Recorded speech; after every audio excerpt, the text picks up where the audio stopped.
The Lord of the Rings, A Journey Through Middle-earth. Chapter 1. I am Gandalf. Midsummer night. At the edge of the forest, the flames are faint. Dry sticks with grease crackled in the fire. A tall and strong young man sat cross-legged by the fire, with a bloody furry bear's paw stuck on a sharpened stick in his hand, and was roasting on the fire. The aroma of cooked meat continued to spread around. In the depths of the forest, a pair of green pupils looked at the fire in the distance under the light of the fire, kept sniffing their noses and growling, appearing very anxious. Beside the fire, a huge violent bear body nearly 3 meters in length lay there coldly. The young man squinted at the wolves deep in the forest, but he didn't care. He came to this world from Earth more than half a month ago, and his soul was worn by a young man named Morgan. At that time Morgan was being hunted down and was about to die under the swords of 2 guards. As a veteran boxer, Morgan fought back and killed the 2 guards, and also got some information about this strange world from them. This is an era of cold weapons similar to that of Europe in the Middle Ages on Earth. Morgan and the 2 soldiers both came from a small town called Faroe. Like the 2 soldiers, he was also a member of the town guard.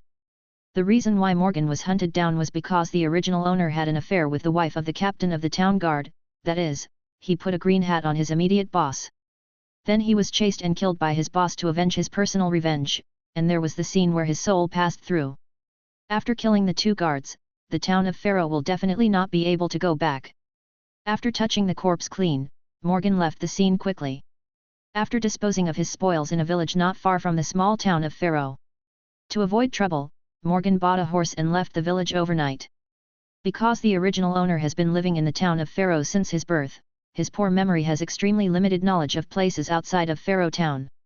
Morgan can only go on a blind ride, until now. Clap clap.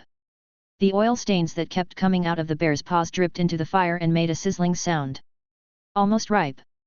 Morgan sniffed the smell of meat from the bear's paw, and couldn't help swallowing. This giant bear is the biggest prey he has caught these days. Originally, he just wanted to catch wild animals for dinner as usual. Unexpectedly, the giant bear attacked him. With the bow, arrow, and long sword together, Morgan almost had an arm snapped off before killing the giant bear. He definitely couldn't finish eating such a big giant bear. It was summer now, he wanted to get rid of this giant bear as soon as possible. Such a big bear can be sold for a lot of money, which is very important to Morgan whose pockets are already empty. Fortunately, the nearest place inhabited by humans is not far away. Looking at the big bear's paw that smelled like meat, Morgan's thoughts moved. Brush brush. A series of virtual data exuding pale white light began to appear in front of his eyes. Time traveler, Morgan. Race, human. Biology level, tier dash. Soul power, 1. Attributes, strength plus, constitution plus, agility plus, spirit plus. Ability, common language, Muay Thai LV2, White Crow Sword LV1, Bow and Archery LV1. Talent, intimacy, special skill. Current world exploration progress, 0.01%. Hey, soul power actually appeared. Looking at the data 1 clearly displayed behind the column of soul power, Morgan looked overjoyed. It finally appeared. The thing in front of me appeared after Morgan killed the 2 guards. For the past 2 weeks, Morgan has summoned him almost every day to have a look. But nothing has changed. When I looked at it yesterday, the column of soul power was still empty. Now, there is an extra data 1 in the column of soul power. Morgan, who had pondered for so many days, immediately reacted, and immediately looked at the corpse of the giant bear beside him. Except for spending a lot of time fighting this giant bear today, he spent the rest of the time on his way. The source of the soul power is likely to come from this giant bear, and it can only come from this giant bear. After looking at the giant bear's corpse for a while, Morgan let out a long breath. Before that, he had thought about the so-called system in front of him for a long time, and made many attempts. I understand now. Soul power, it should be obtained by killing other creatures. But the condition is, the strength of the creature to be killed needs to be stronger than itself, or equal to itself. At least he couldn't lower himself too much, because Morgan had hunted and killed a single wild wolf before. Nothing but a dead body. As for the others, the 4 attributes of strength, physique, agility, and spirit should represent the 4 attributes of one's body. After looking at the various attributes, the faintly floating and sign should mean that soul power is needed to strengthen it. The following data ability is also easy to understand, it represents the skills you have mastered. The universal language should come with the system itself. Muay Thai LV2 should be the reason why I was a senior black boxing master in my previous life. White Crow Swordsmanship LV1 is the swordsmanship that the original owner learned in the Jinwei army. Like bow and archery LV1, it was learned by the original owner in the small town of Pharaoh. As for the end sign looming behind Muay Thai, White Crow Swordsmanship and archery, it is presumably that soul power is also needed to strengthen and upgrade. Talent, intimacy, special skill, is a skill that can improve relationships. The specific effect can only be known after it is used. And in the last line of the system in front of him, the exploration degree of the current world is 0.01%. Literally understood, it should mean walking around the world and exploring the world. But this world is similar to the era of cold weapons in the Middle Ages. Without cars and planes, how could it be possible to travel around the world? It is very likely that he will not be able to complete it until he dies. Morgan has other interpretations of this, though there is no proof yet. Speaking of which, Morgan was formerly a veteran boxer because of his little fame. At most, there will be 1 or 2 boxing matches in a month. The rest of the time is not training, but reading books, watching movies, traveling and relaxing. He knew he had encountered an adventure. Coming to this world not only did not feel panic, but there was a kind of excitement that was eager to try. This is the era of cold weapons, and there is no need to talk about the role of personal force. There is also the so-called time traveler system on him. Thinking about future achievements, Morgan felt excited. Zzz. Suddenly, there was a loud sound of frying oil on the fire in front of him. Morgan suddenly came back to his senses, looked at the black thing in his hand and was furious. The bear's paw is scorched. Cursing and throwing away the burnt bear paw, Morgan quickly put on another one. At this moment, a voice suddenly came from the open wilderness outside. Morgan turned his head immediately, and saw a man walking quickly on a horse. Morgan was roasting the bear's paw with one hand, and the other hand was already holding the hilt of the long cross sword beside him. The tall, benevolent old man in a grey robe, with long grey hair, and a wooden stick approached on horseback. Dismounted and stepped forward, looked at Morgan with a gentle smile and said, "I take the liberty to visit late at night. I am Gandalf." Chapter 2. Bounty Hunter. I am Gandalf. Looking at the familiar old man in front of him, Morgan froze as soon as he spoke. He likes to watch fantasy film and television dramas, and he has watched the movie The Hobbit trilogy and The Lord of the Rings trilogy during his break. Although not reaching the level of fanatical fans, I still have a certain impression of these two classic fantasy masterpieces. For the two works, Morgan is even more impressed by the sole figure Gandalf the Wizard who runs through the entire Middle-earth world. Such an image, such a dress. Morgan had no doubts that he had met the real Gandalf. After all, he can travel to this world, and he has a more fantastic time traveler system. There is nothing he can't believe. At this moment, Morgan thought of many things. What he is most interested in now is, what time period is he in Middle-earth now?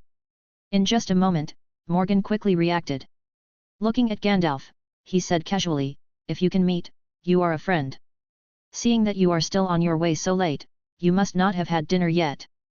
Cut yourself where you want to eat, you're welcome." Morgan said, throwing his previous meat-cutting dagger to Gandalf, pointing to the dead bear beside him, and added, "By the way, you can call me Morgan." After receiving the dagger, he took a closer look at Morgan. Seeing Morgan's open and generous face, Gandalf smiled and said, "Then I won't be polite." As he said that, he put away the cigarette rod, picked up the dagger in his hand and stepped forward to cut the flesh. Friendships between men are sometimes very simple. As the true number one hero in the 6 parts of Middle-earth, Gandalf has a righteous and firm personality, humorous conversation, and a wide range of friends, which can be seen from the fact that his friends are all over the leaders of major forces in Middle-earth. As for Morgan, he has a thoughtful mind, an open and generous personality, and he intends to befriend Gandalf. The two sat in front of the fire, eating roasted bear meat, and after a while, they became acquainted with each other. "Morgan, you look like a ranger." Gandalf cut off a large piece of bloody hairy meat from the forelimb arm of the giant bear corpse, inserted sharpened branches, and continued to put it on the fire, talking casually while roasting. "Ranger." Hearing Gandalf speak, Morgan froze for a moment. In fact, he has already thought of an identity for himself, that is, bounty hunter. Bounty hunter, a master who obtains expensive bounties by completing difficult tasks entrusted by his employer. Bounty hunters are somewhat similar to the ranger in Gandalf's mouth to a certain extent. The former is rarer and more powerful than the latter. But the latter is much more famous than the former. Ordinary residents of Middle-earth can more or less name rangers when they mention rangers. But very few people know about bounty hunters. Ranger, be it. In fact, I prefer another title, bounty hunter. Morgan shook his head and smiled. Bounty hunter.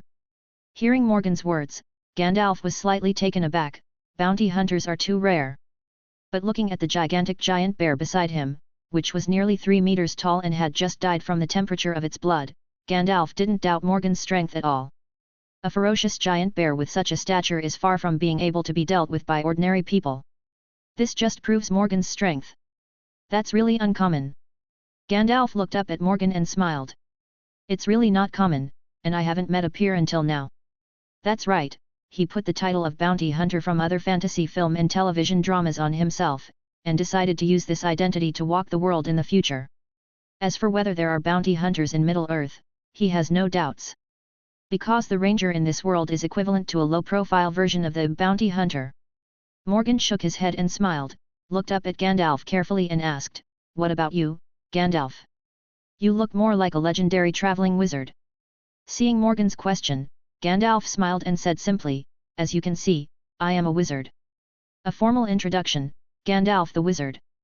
Bounty hunter Morgan. Haha. The two chatted very happily, and the topics of conversation gradually increased. Morgan, did you come to Shire because of a mission? Gandalf continued to gnaw on the roast bear and asked. Giant bear meat is very expensive in many places because of its soft and tender texture and excellent taste. However, due to the huge size of giant bears and their extraordinary strength, they are rarely sold in the actual market. Even if one is caught occasionally, it will soon be bought by the rich local nobles, and it is difficult for ordinary people to buy. Although there is giant bear meat, ordinary people can't afford it at all. Now I happen to meet Morgan, a powerful bounty hunter, and such a big and ferocious bear. Gandalf did intend to eat his fill. This is Charles. Now that he knew he was in Middle-earth, Morgan immediately reacted when he heard Gandalf talking about it. Will you believe me, Gandalf, if I say that I came to the Shire when I was lost? Morgan shook his head and said, his smile was a bit dumbfounding. Well, look at your appearance. Of course I believe it. Gandalf looked up at Morgan, ate the last bite of the roasted bear in his hand, wiped his mouth full of grease, and said with a smile. As he spoke, he took out the tobacco rod, filled it with shredded tobacco, and asked Morgan if he wanted to have a sip. Morgan waved his hand in refusal and smiled too. He knew he looked a little downcast. He sold all the loot from the corpses of the 2 guards in Faroe Town, as well as the damaged and inferior armor on their bodies, to buy a horse. Now he was wearing a short leather armor on his lower body, and an ordinary open-chested linen long sleeve on his upper body, and he tore the cuffs because of the heat. Now it is equivalent to a short sleeve with 2 asymmetrical cuffs. As for the ordinary cross sword and short sword, it was on the original owner's body from the beginning. Such a desolate appearance is a bit far from the status of a bounty hunter. It's been a long time since I took over the task, I'm making you laugh. Morgan smiled and said, but there was no sign of embarrassment on his face. Gandalf, you are a wizard. If you have any good and trusted tasks, remember to introduce them to me. Morgan continued, with a frank and casual expression. Gandalf lit the pipe, took a puff, and said after pondering, well, I do have one here. Just. Is it finally here? Morgan was secretly delighted. He had been friends with Gandalf for so long, and all he had been waiting for was this moment, when he received the task from the other party and thus successfully participated in the plot.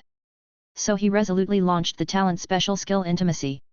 Intimacy, it can greatly increase the target's favorability towards you in a short period of time. Morgan, you invite me to eat roasted bear meat, and I will introduce you to a commissioned task, which is a fair trade. What's more, that task just needs the participation of a bounty hunter with your strength. Well, come with me tomorrow, I guarantee you will receive a very good commission. Gandalf, who was hesitant at first, suddenly changed his voice, and said with a smile. Chapter 3. Reinforcement. Is the effect so immediate? Hearing Gandalf's quick change of attitude from hesitation to eager assurance, Morgan was shocked. In Gandalf's heart, he really felt that the bounty hunter named Morgan in front of him was not bad. But that's all. After all, the time to know each other is too short. He next went to Hobbiton in the Shire to find the last member of the expedition, a halfling snitch Bilbo Baggins. At the same time, he joined the dwarf team led by Thorin Oakenshield, the dwarf prince of Turin. Hearing that Morgan wanted to accept the commission, Gandalf did want to introduce Morgan to Thorin Oakenshield. After all, the journey to the Lonely Mountain was long, arduous, and dangerous, and it would be nice to have one more bounty hunter with good strength. But because the destination of this journey is Lonely Mountain, which is the former kingdom of Turin dwarves. To add members to the expedition team, Gandalf must first obtain the consent of the dwarf prince Thorin Oakenshield. Originally, Gandalf wanted to introduce Morgan to a group of dwarves first, and then see if he could find a way to persuade Thorin Oakenshield to let Morgan join the expedition team. This might help find a commission for the bounty hunter in front of him who hadn't had a mission for a long time. But just now, Gandalf suddenly felt that the Morgan in front of him was very nice. The stranger treated him to a roast bear for the first time, with a humorous conversation and a hearty and generous personality. At the same time, he also feels that Morgan is very pitiful. As a bounty hunter, he is powerful but has become depressed because he has not received the entrusted task for a long time, and even lost his way. He thinks Morgan's luck is terrible. Under the influence of two strong emotions, Gandalf felt that he should help Morgan, this kid anyway. In this way, he made a promise to Morgan that he must find an entrusted task for Morgan. Although it was not stated clearly, this entrusted task was actually to let Morgan join the expedition team. Just as soon as he promised Morgan, Gandalf immediately felt something wrong in his heart. Of course, regret is not enough. But this kind of thing should be discussed with Thorin Oakenshield first. After all, this is no small matter. But the words have been spoken, and Gandalf is not willing to break his promise. At most, it's time to help Morgan speak up. Besides, he really felt that it would be a good thing for the expedition team to have a powerful bounty hunter. Anyway, he doesn't need to pay commission. Oh, Gandalf, are you kidding me? Morgan quickly came back to his senses, looked up at the grey-robed wizard in front of him and said, "Of course, I never joke about business." Gandalf took a puff of cigarette, then slowly exhaled the smoke, shrugged and smiled. "Well then, I have to say you have good eyesight, Gandalf. I'm definitely one of the best bounty hunters in the world. Your choice can't be wrong. It's a pity that I've run out of wine, otherwise I will buy you a drink." Morgan happily groped left and right as he spoke happily. Morgan's acting is solid throughout, and he does run out of wine. "It's okay, it's not far from where we're going. We should be there tomorrow night, and it won't be too late for you to buy me another drink then." After puffing out the last puff of the bag of cigarettes, exhaling the smoke, he tapped on the long tobacco rod and said with a smile, "Of course, one cup is not enough." "The wish to initially participate in the plot has been fulfilled," Morgan said with a hearty smile. Although Gandalf has not specifically mentioned what the entrusted task is. But based on Morgan's observation of Gandalf, coupled with his understanding of the plot, he guessed that Gandalf's trip should be the plot at the beginning of the first part of the Hobbit trilogy, Gandalf and the members of the dwarf expedition led by Thorin Oakenshield, in the sack of Bilbo Baggins' bottom hole assembly.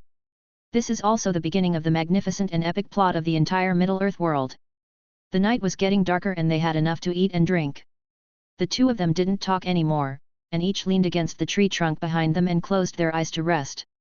There are no ferocious monsters nearby, but there is the aura of the huge corpse of a ferocious giant bear, and ordinary beasts dare not approach it at all. What's more, with the strength of Morgan and Gandalf, even if something wants to get close to the night attack, they can react, so naturally there is no need for someone to watch the night. Morgan did not know if Gandalf fell asleep, but he was not asleep anyway. Because the virtual panel of the time traveler system that appeared in Morgan's mind at this time is different from that before meeting Gandalf. Time traveler, Morgan. Race, human. Biology level, tier dash. Soul power, 1. Attributes, strength plus, constitution plus, agility plus, spirit plus. Ability, common language, Muay Thai LV2, White Crow Sword LV1, Bow and Archery LV1. Talent, intimacy, special skill. Current world exploration progress, 0.1%. At first glance, it seemed that it was no different from when Morgan's bear's paw was scorched. But if you take a closer look, you can find that the current world exploration progress column is at the bottom of the virtual panel. The original exploration progress of 0.01% has suddenly become 0.1%. From the time when the bear's paw was scorched, ahem. Morgan hasn't moved much since then. In fact, from the time he passed through the soul to the time when the anti-killing guards got the time traveler system, the progress of world exploration was 0.01%. Until now, half a month has passed. Morgan rode his horse for an unknown distance, and the progress of the world on the virtual panel was still 0.01%, which had not changed. Now, in just a few hours, the progress of world exploration suddenly soared from 0.01% to 0.1%. He could think of no other reason than that of meeting Gandalf. This is also consistent with the idea he had pondered before. The progress of world exploration on the virtual panel is closely related to the plot characters of Middle-earth. If Morgan wants to increase the progress of world exploration, he must participate. This should be what the system requires. And Morgan can become more and more aware of the importance of the progress of world exploration. This thing may be equivalent to the task assigned to him by the time traveler system. As long as the degree of world exploration continues to increase, more information about the system will definitely be unlocked. After figuring this out, Morgan stopped thinking about it. He quickly turned his attention to the column of soul power. Is it to strengthen and upgrade the 4 major attributes? Or strengthen and upgrade the 3 ability skills? Morgan was lost in thought. 4 attributes: this body is only 21 years old this year, full of youthful vitality. Now there is only a little soul power. Strengthening the 4 attributes should not be too obvious to improve one's own strength. Gandalf has said that he will reach his destination tomorrow. According to his thinking, tomorrow, the day after tomorrow at the latest, he should be able to meet that stubborn and proud dwarf Prince Thorin Oakenshield. The other side valued this expedition very much, and it was not easy to join the expedition team. Morgan knew that person's stubbornness, relying on Gandalf's recommendation alone, if he couldn't show his strength to impress the other party, it would definitely be very difficult. Then, what I should strengthen now is the one that is most obvious and most important to my strength improvement. Thinking of this, Morgan immediately ruled out the idea of strengthening the 4 attributes. So focus on the ability column. Muay Thai is a boxing method that he has practiced hard for more than 10 years in his previous life, although the individual attack power and lethality are not bad. But thinking of this fantasy and magical world, there are still enemies to face in the future. Morgan immediately looked away. White Crow swordsmanship, bow, and archery, these 2 are abilities that this body is familiar with. Over the past half-month, Morgan has also mastered it proficiently. These 2 abilities are what he wants to strengthen most now. But to improve the strength is the most obvious and conspicuous, so that Thorin Oakenshield and the dwarves will look at him with admiration. Morgan's eyes stopped decisively on the skill bow and archery LV1. The next second, a pale white light flickered. Archery LV2. Chapter 4. Cheers. This strengthening consumes 1 point of soul power. Do you want to strengthen it? Looking at the virtual data prompt that popped up in front of him, Morgan clicked on it. Pale white light flickered, and the column of soul power quickly became 0. Archery LV2. The moment the virtual data jumped in front of him, Morgan could clearly feel a heat flow into his body. At the same time, there is an additional memory information about archery in his mind. That's a bunch of information about shooting angles, arrow distances, and what to look out for when shooting. Quietly feeling and comprehending this memory about archery, Morgan only felt that his understanding of archery before that was too shallow. Now he has a strong urge to pick up the bow and arrow and try shooting. But he opened his eyes and looked at the dark night around him, and the wizard Gandalf who was sleeping peacefully not far away. Morgan pressed the urge forcefully. Night till dawn. Morgan opened his eyes just as the eastern sky was getting brighter. After some simple washing, Morgan and Gandalf ate another roasted bear for breakfast. The giant bear's corpse was huge. Even if the 2 of them ate 2 meals together, there would still be too much left over. The giant bear corpse is a good thing, and Morgan can't give it up. It's just that the body is too big, and there are only 2 horses in total for the 2 of them, so it is impossible to transport it all away. So Morgan began to carve up the bear's carcass, and Gandalf also reached out to help. It didn't take too long to disembowel the giant bear and carve up the bear's flesh. When pieces of bloody giant bear meat were all hung on the backs of 2 horses, the 2 set off. According to what was said yesterday, Morgan followed Gandalf on horseback, and the two of them walked quickly all the way into the distance. Gandalf was right. It was not until evening, and the two of them rode on their horses and saw low houses starting to appear in the distance ahead. "There's Hobbiton ahead." Seeing that the town was right in front of him, Gandalf said that the speed of the horse under him had dropped significantly. "Riding all day. The butt has been spent in the bumps and frictions. No one understands this pain better than Morgan." Hearing Gandalf's words, Morgan breathed a sigh of relief, and subconsciously controlled the horse under him to slow down. "The destination is not far away, so don't rush too much." Gandalf had already taken out the long tobacco rod, and began to take out shredded tobacco from the tobacco pouch, rub it into small balls and stuff it on the tobacco rod. "Hey, I can finally see a living person." Morgan looked into the distance and let out a long sigh. He heard the smoke that Gandalf had just breathed into his lungs and was immediately choked and coughed again and again. Cough cough. "What does this kid mean? I'm not alive. Bringing this kid to see Thorin and the others wouldn't be a wrong choice." Gandalf squinted at Morgan sideways, muttering in his heart. "Of course, Gandalf, you don't count." Seeing Gandalf's strange gaze, Morgan immediately said, "I'm not saying you're not human, of course you're alive. I mean, Gandalf, you're a wizard." Seeing that Morgan's explanations became more and more chaotic, Gandalf coughed lightly, "Ahem. Shut up, I know what you mean. Let's go to the advanced city and get rid of the bear meat as soon as possible. It's been exposed to the sun for a day, and the price will drop a lot if you wait any longer." Gandalf was smoking a cigarette and spoke calmly, but he had already made up his mind to kill Morgan. After yesterday night, and chatting all the way today, the relationship between the two is already very familiar. They still understand each other's personalities, and they don't care about joking around. "You're right. However, I'm not familiar with this place, and I will trouble you, Gandalf, to deal with these bear meats." Morgan laughed and called Gandalf again as he spoke. In the memory plot, he learned that Gandalf is righteous, humorous, and talkative, but also a little boring. After getting in touch now, I really found that Gandalf has a similar character.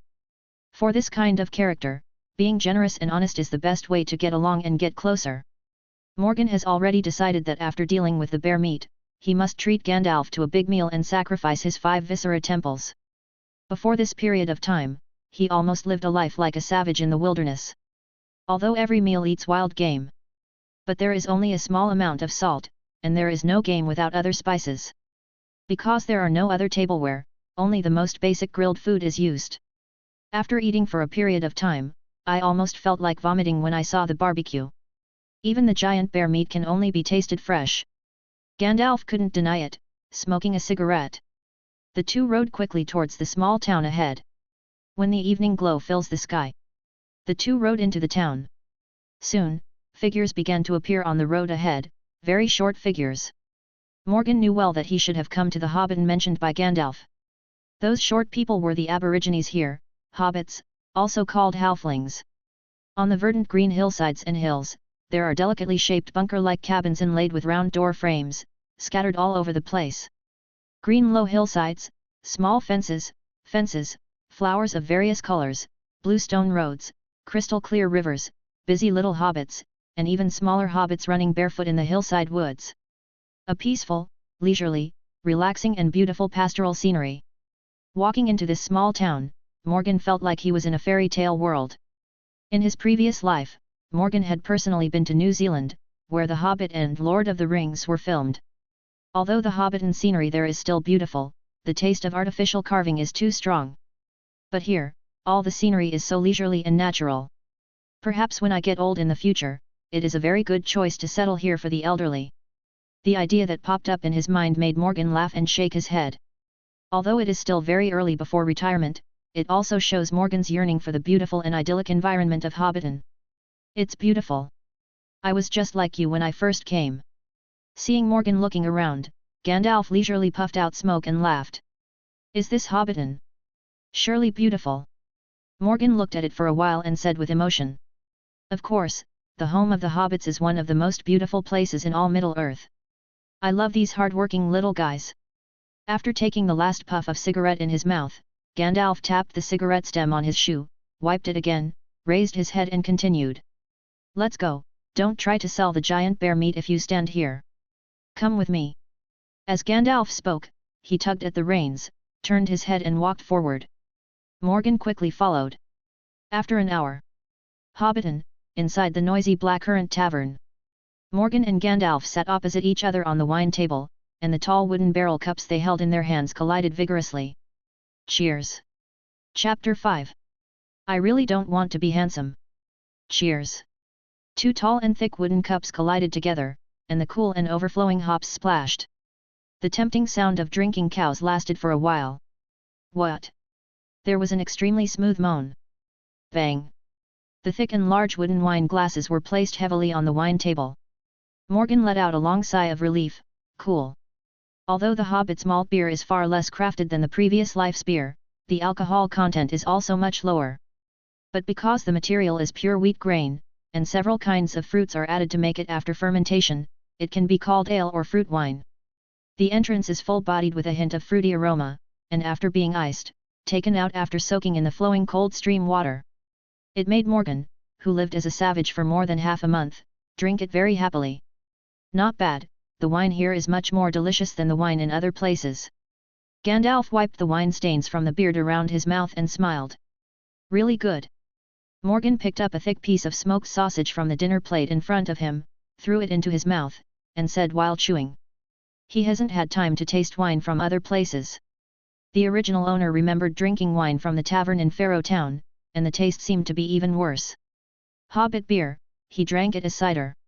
After all, in such a world, the requirements cannot be too high. That's just one of the reasons I love being here. As long as you stay here for a while, you will find that you don't want to leave here at all. Gandalf used a knife and fork to divide the smoked fish on the plate in front of him, stuffed it into his mouth, and said with enjoyment. I think so too, but before that, I have to accept enough entrusted tasks and earn enough money. After all, I can't grow potatoes like a hobbit. Morgan nodded, agreeing with Gandalf. But now, he has no intention of living in Hobbiton for a long time. As if hearing Morgan mentioning the entrustment, Gandalf put down the tableware in his hand, picked up the wheat beer that had just been filled by the bartender, and took a gulp. Then he smiled and said, Don't worry, the entrustment I introduced will definitely earn you a lot of commission. Knowing it well, Morgan immediately asked, Gandalf, I want to ask, who is the employer you introduced to me? Gandalf kept moving the knife and fork, put a piece of smoked sausage into his mouth, and said casually, a group of dwarves. Morgan asked knowingly, dwarves? Gandalf nodded, yes, if you want to get this commission, you have to satisfy the dwarves. Speaking of this, Gandalf seemed to feel that he was being slapped in the face. After all, he had made a promise before, so he immediately continued, but don't worry, with Morgan's strength, you will definitely be qualified for this commission. Besides, there is me. Morgan nodded with a smile, and raised the tall wine glass in his hand as he spoke, Of course I believe you, Gandalf, come on. When the two walked out of the Blackcurrant Tavern, it was already dark. Drink it from noon to night, no matter how low the ale the Hobbit makes. The two of them would not be drunk, but they already smelled a lot of alcohol. Morgan looked at Gandalf, shall we go now? Gandalf knew that the group of Thorin dwarves who had made an appointment with him might have arrived, and perhaps they were waiting for his notice. But it is obviously inappropriate for him to meet Bilbo Baggins, whom he has not seen for many years, or Thorin Oakenshield and his party in this state.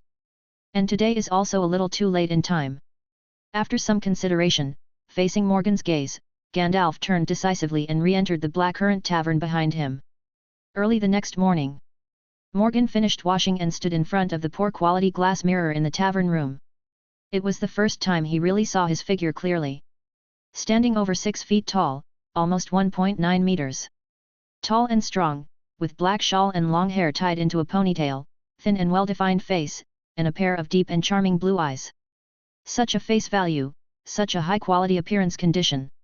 It's no wonder that you can hook up so many lovers in the town of Faroe, even including your former boss, the wife of the captain of the town guard in Faroe Town. Looking at himself in the mirror, Morgan shook his head. Such a figure and appearance, compared with his previous life, can be described as very different.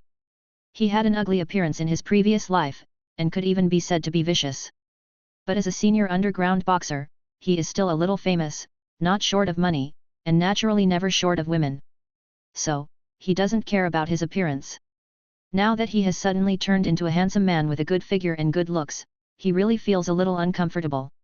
To put it a little pretentiously, if possible, he would rather have that fierce face from his previous life. Anyway, with strength, there will be no shortage of women anywhere. But becoming handsome is also a new experience in life, and Morgan will work hard to adapt. Without thinking too much, Morgan picked up the silky comfortable long sleeves, brand new leather breastplate and leg armor that he just bought yesterday, and began to put them on. A total of 3 gold coins were sold for the giant bear meat yesterday. 1 standard gold coin in this world is approximately equal to 20 standard silver coins. It cost 10 silver coins to invite Gandalf to drink and eat last night, plus the purchase of clothes, leather armor, arrows, and room charges. Morgan now has a total of 2 silver coins left on him. It can be described as spending money like water. Among them, I spent 10 silver coins for eating and drinking, 15 silver coins for supplementing the arrows in the quiver, and 3 silver coins for buying new clothes and room expenses. The rest was spent on this new set of leather armor, a total of 30 silver coins. Although the quality of the leather armor looks average, Morgan knew from memory plots the dangers of the journey. He originally wanted to buy a set of steel wire armor, but after asking the price, he gave up. As for the long cross sword that he had been wanting to change before, he didn't even dare to ask. Without him, it is too expensive. The upper body has long silk sleeves and a yellow breastplate. The lower body is tight-fitting, and the legs are also tied with yellow leg armor. The black hair was tied into a ponytail, and the beard was shaved off with a dagger. Finally, hang the long sword on the waist, the short sword on the calf, and the longbow quiver on the back. When Morgan finished tidying up and walked out of the room, it seemed like a different person. From the second floor to the tavern lobby, Gandalf nodded as he looked at Morgan. Finally looks like a bounty hunter. Let's go, if we don't show up again, they may have to wait in a hurry. The two of them left the Blackcurrant Tavern, took the reins from the servants, got on their horses, and walked quickly towards the distance. At this time, the sky is hazy, and a red sun in the east is hidden under the horizon. The two rode quickly to the town of Hobbiton. After a while, after crossing 2 clear streams, several low hills and a large area of green cropland, small, delicate, and scattered bunker-like huts appeared in the sight of the two of them. Morgan followed behind Gandalf, walking quickly with a clear purpose. It didn't take long for him to see a short, stocky hobbit sitting on a roadside bench and smoking a cigarette leisurely. Chapter 6 Nightmare. Gandalf rode straight ahead to the smoking hobbit. Morgan followed behind, and as the distance quickly narrowed, he finally saw clearly the appearance of the short hobbit sitting on the roadside bench in front of him. It is the protagonist of the film The Hobbit Trilogy series, Bilbo Baggins. Morgan was finally able to know exactly when he came to Middle-earth. His previous guess was correct, it was just before the beginning of the Hobbit plot. It is also the beginning of all epic stories. According to the development mode of the plot, Gandalf's trip is to find that Bilbo Baggins joins the adventure team of Thorin Oakenshield and other dwarves to execute the Lonely Mountain and prepare to capture the heart of the mountain. According to Gandalf's suggestion, their team needs a snitch. Thorin Oakenshield led this group of dwarves for a great reason. They came from the most powerful Longbeard dwarf clan among the 7 dwarf clans in Middle-earth. Longbeard clan, regarded as a clan with sacred blood by other dwarf groups, the nobles among the dwarves came from Gundabad Mountain and Moria successively. They have the demeanor of kings, rich and traditional. The Longbeard clan is the orthodox descendant of the Turin dwarves, also known as the Turin dwarves. Sorin Oakenshield, who is the leader, is the grandson of King Saul and the son of Thorn, the former king of the Kingdom of the Foot of the Mountain, Kingdom of Ireby. More than 60 years ago, the kingdom under the mountain was attacked by the dragon Smog from the north and fell. After the country was subjugated, the Turin dwarves had no choice but to escape from the lonely mountain and start wandering. During this period, Thor, the king of the mountain, raised his mind to take back the old capital of Moria, which was occupied by orcs. After being dissuaded and failed, Thor led the clansmen who survived from the lonely mountain to start a fierce battle with the orcs. In the final battle of Moria's offensive and defensive battle, Thor, the king of the mountain, was killed by the half-orc leader Azog the Defiler. It was also in this battle that Thorin, the grandson of Thor, lost his shield and fought fiercely with a piece of oak to turn the tide, thus gaining the reputation of Oak Shield. Because of his bravery in this battle, Thorin Oakenshield was also recognized by other clansmen. King Saul died in battle, and the king of the mountain was immediately succeeded by Thorn, but due to other reasons, Thorin disappeared. The king of the mountain is inherited by Thorin Oakenshield, who is still alive. This is also the background before the beginning of the plot of the Hobbit series. Quickly skipping the plot of the Hobbit in his mind, Morgan followed behind Gandalf and quickly approached the bench where Bilbo was. After getting off the horse, he followed Gandalf and stood outside the short fence without saying a word, looking at Bilbo Baggins, who was still sitting leisurely on the bench with closed eyes and blowing smoke rings. Awakened by the noise, Bilbo opened his eyes, and saw two strangers, one old and one young, standing outside the fence of his house, staring at him strangely. Bilbo felt a little uncomfortable being watched by the two, and subconsciously said, "Good morning." "What do you mean? Are you saying hello to me? Still trying to say whether I like it or not, it's a good morning? Or just want to say you're feeling good on this particular morning? Or are you just saying it was a morning worth living?" Gandalf spoke fluently with his staff, which made Bilbo Baggins, who was holding a pipe, a little confused, and even more unnatural and uncomfortable. But soon, it occurred to him that this was Hobbiton, or in front of his own Bag End, which was his place. So he immediately forcibly calmed down, shrugged his shoulders to make himself look more relaxed and said, "I think it's all there." After Bilbo's voice fell, Gandalf was silent again, and just looked at Bilbo without speaking as before. Morgan stood aside without speaking, quietly watching Gandalf perform, and also watching Bilbo. Seen by the two people, especially the tall old man in the grey robe, who was a little nervous, Bilbo couldn't sit still and said hesitantly, "Do you guys need my help?" At last Gandalf spoke again, "Look and see. I'm looking for someone to go on an adventure with me." Gandalf looked at Bilbo and spoke quietly. Bilbo was stunned for a moment, and finally came to his senses. He immediately shook his head and said, "Take a risk." "No, I don't think anyone west of Bree would be interested in taking risks. It's disgusting, annoying, uncomfortable. And keep you late for dinner." Realizing that the two uninvited guests were not kind, Bilbo got up and started to back away as he spoke. When the round door to Bag End was shut tightly from the inside, Morgan finally spoke and looked at Gandalf, "What should we do now?" Gandalf said nothing, but stepped over the low hedge to the door of Bilbo's Bag End house, and drew his staff on the round wooden door. The seemingly inconspicuous wand, which looks like dead wood, continuously overflowed with light when writing on the door, making Morgan's eyes widen. It was the first time he had seen Gandalf cast a spell, and it was the first time in his life he had seen real magic. Gandalf drew a pattern resembling a forked branch on Bilbo's gate. If you look carefully, you will find that there are lights flashing on the pattern from time to time. Because the mark is engraved on the corner of the gate, it is difficult to detect it without looking carefully. Morgan stepped forward and asked knowingly, "What are you?" "Let's go, someone will come to persuade him for us. We'll come back later." Gandalf smiled mysteriously, and turned to the horses on the side of the road as he spoke. Morgan knew it well, so naturally he wouldn't ask more questions. Soon, Morgan followed Gandalf and rode away. When the movement outside went away, Bilbo, who was leaning closely behind the round gate, lay down on the small window beside the gate and began to look out. Realizing that the two had left just now, Bilbo opened the door again and walked out. After looking around and seeing nothing unusual, Bilbo muttered, "It's really inexplicable."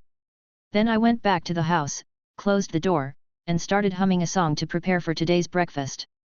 Even if someone disturbs him, it won't affect his mood of eating a delicious breakfast." The day passed quickly. It was dark and night fell. In the small, warm Bag End, Bilbo was busy with his supper. Fry the smoked fish until golden on both sides, grill the sausage, add 2 cheeses, and a glass of fruity red wine. Bilbo looked at the delicious dinner in front of him with great satisfaction, and was about to enjoy it. Suddenly, the doorbell rang. "It's so late, who will come to visit?" Bilbo was taken aback for a moment, but soon got up and went to open the door. Hobbits are always very hospitable. And so was he, Bilbo Baggins, as long as it wasn't the morning kind of visitor. "Coming," Bilbo replied, and walked briskly to the door, threw the latch, and opened it. "I saw a tall dwarf standing outside impressively." "Dwellin, at your service." The dwarf bowed and looked very gentlemanly. Bilbo was taken aback by the dwarf's professional posture, and immediately returned the salute, "Bilbo Baggins, at your command." And thus began Bilbo's nightmare. When Morgan followed Gandalf back to Bilbo's Bag End again. Before they got close, they could hear the noisy voices inside and Bilbo's powerless roar. Chapter 7. Challenge. Is there a party going on in here? Standing in front of Bilbo's bag end, Morgan, who was familiar with the plot, seemed to be able to imagine the scene of Bilbo's anger, and asked a question casually with a smile in his heart. Perhaps, you know dwarves like parties best. Gandalf touched his nose, replied, then stepped forward and rang the doorbell. At this time, Morgan noticed that Gandalf was marking the next branch during the day, and it was emitting a faint gleam at this time. Enough, I've had enough, I'll see how many dwarves there are, how many more. Before the door opened, Morgan heard Bilbo's angry growl inside. Call. The door was opened. Looking at the two people outside, Bilbo froze for a moment. He didn't know when he had poked the dwarf's nest, thinking that only rude, barbaric, and smelly dwarves would come. I didn't expect it to be the two I saw this morning. Bilbo had already learned some news from the words of the dozen or so dwarves who had arrived one after another. Seeing these two now made him a little suspicious. Good evening, Bilbo.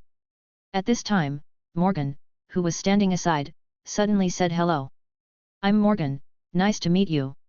We met during the day, do you remember? Facing Morgan's smiling face, Bilbo was still very personable.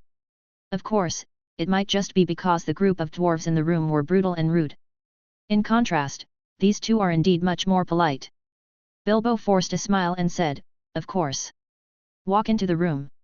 Morgan finally gets to meet the dwarves he's only seen in movies and TV for the first time. About the same height as a hobbit, or even slightly taller. But in terms of hair, dwarves are much more prosperous than hobbits. This can be easily seen from the fact that the dwarves' hair is generally tied into braids and their mouths are generally full of beards. Gandalf. Gandalf, you are here at last. Good evening, Gandalf. The dwarves who saw Gandalf greeted one after another. Morgan noticed that this group of dwarves with different shapes was constantly moving food from Bilbo's food storage room to the largest long table in the room. The small and exquisite bag-bottom cave was already in chaos. The thick and beautiful carpet was also covered with dirty mud stains here and there. These were obviously the dwarves' fault, and it was no wonder Bilbo was so angry. Who is this? After greeting Gandalf, the dwarves quickly noticed Morgan, and immediately some dwarves asked. This is the helper I found. As soon as Gandalf opened his mouth, at this moment, the door of the room was knocked again. Gandalf, who was near the gate, turned and opened the door. Morgan saw a tall, handsome, and resolute dwarf in exquisite chainmail and a luxurious fur trench coat standing at the door. Gandalf, this place you mentioned is really hard to find. I got lost twice, and if it weren't for the sign on the door, I wouldn't have found it here. The tall and handsome dwarf said as he walked into Bag End, and the other dwarves standing aside immediately bowed their heads in salute. But Bilbo heard something wrong, and immediately said, Mark. There's no sign on the door, I just painted it a week ago. Marked. Gandalf answered, I just painted it this morning. When Gandalf spoke, Bilbo immediately responded. No wonder these dwarves all found their own home instead of others. It turned out to be Gandalf's trick. Bilbo looked at Gandalf furiously. Seeing this, Gandalf immediately said, Bilbo Baggins. And Morgan. He motioned to Morgan beside him to continue, please allow me to introduce our heads to you. Gandalf said and looked at the tall and handsome dwarf, Thorin Oakenshield. After the words were finished, Thorin Oakenshield immediately stepped forward, looked at Bilbo, the halfling whom Gandalf had specifically mentioned for a long time, and smiled, so, are you that hobbit? Mr. Baggins, can you tell me what battles you have been in? Sorry, I still want to know, what weapon do you like to use, an axe, a hammer, or a sword? Thorin Oakenshield looked at Bilbo and continued to speak. Although it was in a joking tone, Morgan could hear the contempt in the other party's words. This dwarf prince of Thorin, who can now be called the king of the dwarves of the Thorin family, has a very vicious vision, and it is easy to see that Bilbo should have little combat experience. This does not. But I don't see what this has to do with me. Although there were some speculations and enthusiasm, Bilbo still didn't understand, and he could only speak truthfully in a deep voice. I also believe so. He looks less like a snitch than a grocer. Thorin Oakenshield hugged his chest and laughed, and the dwarves beside him also laughed. At this time, Thorin Oakenshield walked up to Morgan, looked at Morgan who was wearing leather armor, with a long sword on his waist, and a long bow and quiver on his back, and said, This one looks like a warrior. But Gandalf, I remember you saying that my team seems to lack only one snitch. Thorin Oakenshield looked at Gandalf as he spoke, with a calm expression, but the meaning in his words was obviously dissatisfied with Morgan's arrival. Morgan, who was standing aside, could easily feel the contempt and arrogance of Thorin Oakenshield. Although the dwarf prince had a strong aura, he was the focus of everyone.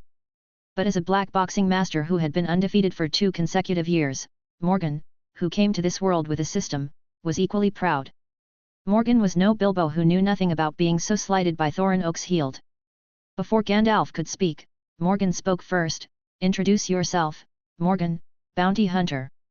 After finishing speaking, seeing everyone's eyes gathered, Morgan nodded and gave a slight salute to Thorin Oakenshield, looking at him, showing respect. After all, the other party has a noble status, and this time he is his employer, so proper etiquette is still required. After paying the salute, Morgan immediately looked directly at Thorin Oakenshield and said unceremoniously, "You can doubt my qualifications to stand here, but you can't doubt the strength of a bounty hunter. This is an insult to me, and even to all bounty hunters. I want to fight you." Morgan looked directly at Thorin Oakenshield and said in a deep voice. After Morgan's voice fell, everyone in the room realized that things seemed to have suddenly become serious. Bilbo Baggins knew nothing, and the mocking was the mocking. But this human named Morgan. At this time, everyone really paid attention to the Morgan brought by Gandalf. Honor cannot be insulted. Not to mention representing the honor of the entire bounty hunter group. Just like if someone insults the dwarves will fight each other desperately. It's the same reasoning. Thorin Oakenshield immediately realized his mistake, although he didn't know what a bounty hunter was. Thorin Oakenshield turned to look at Balin, the oldest and most experienced dwarf with white beards. I saw Bahrain nodding.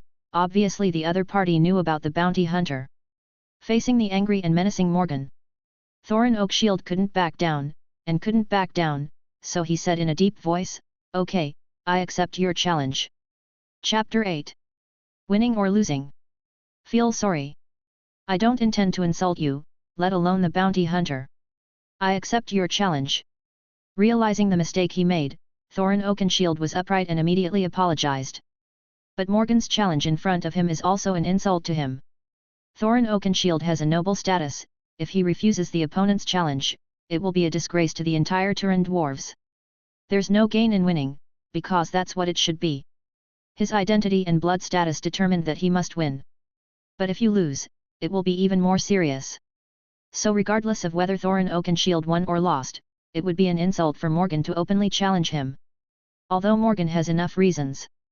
The voice of Thorin Oakenshield agreeing to the duel challenge fell, and the people in the room immediately became noisy. Thorin Oakenshield's identity is Morgan's identity. Even if Morgan has enough reasons, although I don't know if the reason is fabricated by the other party. But noble status and blood inheritance are what the entire Middle-earth values most. For Morgan to challenge Thorin Oakenshield was to humiliate all the dwarves present. "No, Thorin, you can't promise that, human kid, let me do it. Get out of the way, let me teach this kid Morgan a lesson." "No, let me do it, I said it first. Let me come, I just saw that human kid was upset, that kid is actually more handsome than me. Let me come, I think he can use arrows, but you don't know how to use archery. What does the challenge have to do with bows and arrows? I want that kid to taste my axe." The dwarves talked and were filled with righteous indignation. Gandalf looked at Morgan with a strange expression, but found that the kid was winking at him. Only then did he realize that Morgan did it on purpose. That's right, this kid doesn't look like a reckless person at first glance. He would not fail to understand the seriousness of challenging Thorin Oakenshield, unless he didn't want that commission anymore. Of course, Morgan's fierce reaction just now also made Gandalf feel a little nervous. Because what Thorin Oakenshield said just now did despise Morgan, and Morgan's honor statement is very similar to that. Now that you know it's not okay to challenge Thorin Oakenshield, it's always okay to challenge other dwarves. Gandalf soon sensed what Morgan meant. Yes, spare Thorin Oakenshield and challenge the other dwarves. As long as he can win, this will not only win back respect, but also prove Morgan's strength. In addition, I would like to say a few more words. Thorin Oakenshield, who valued this expedition very much, would never refuse a bounty hunter with Morgan's strength to join. It happens to kill 2 birds with 1 stone. Thinking of this, Gandalf immediately came out to smooth things over. I think this is good. After some saliva-consuming discussions, Morgan's challenge was successfully transferred from Thorin's oaken shield to the young dwarf Keely. Because an adventure is about to take place soon, no matter whether you win or lose, it doesn't matter who gets injured in the duel between the two. Then it was because Morgan said that he was good at using bows and arrows, and among all the dwarves present, the young dwarf Keely was the best at archery and the best at shooting. This can be seen from the longbow and quiver carried by the opponent. Using the method of archery to prove who is stronger, simple, and healthy, is naturally accepted by everyone. Now that the decision has been made, the competition will begin immediately. Bilbo's bag end was so small that Morgan would have to bow his body while standing, so he couldn't compete. Soon, the group moved outside bag end. There is too little entertainment in this world, and even less at night. It is rare to see such excitement in the contest between two archers, Morgan and Kelly. A group of dwarves seemed to be more energetic than the two parties. Because Morgan's challenge object became Keely. The anger of a group of dwarves towards Morgan naturally changed as Morgan's challenge goal changed.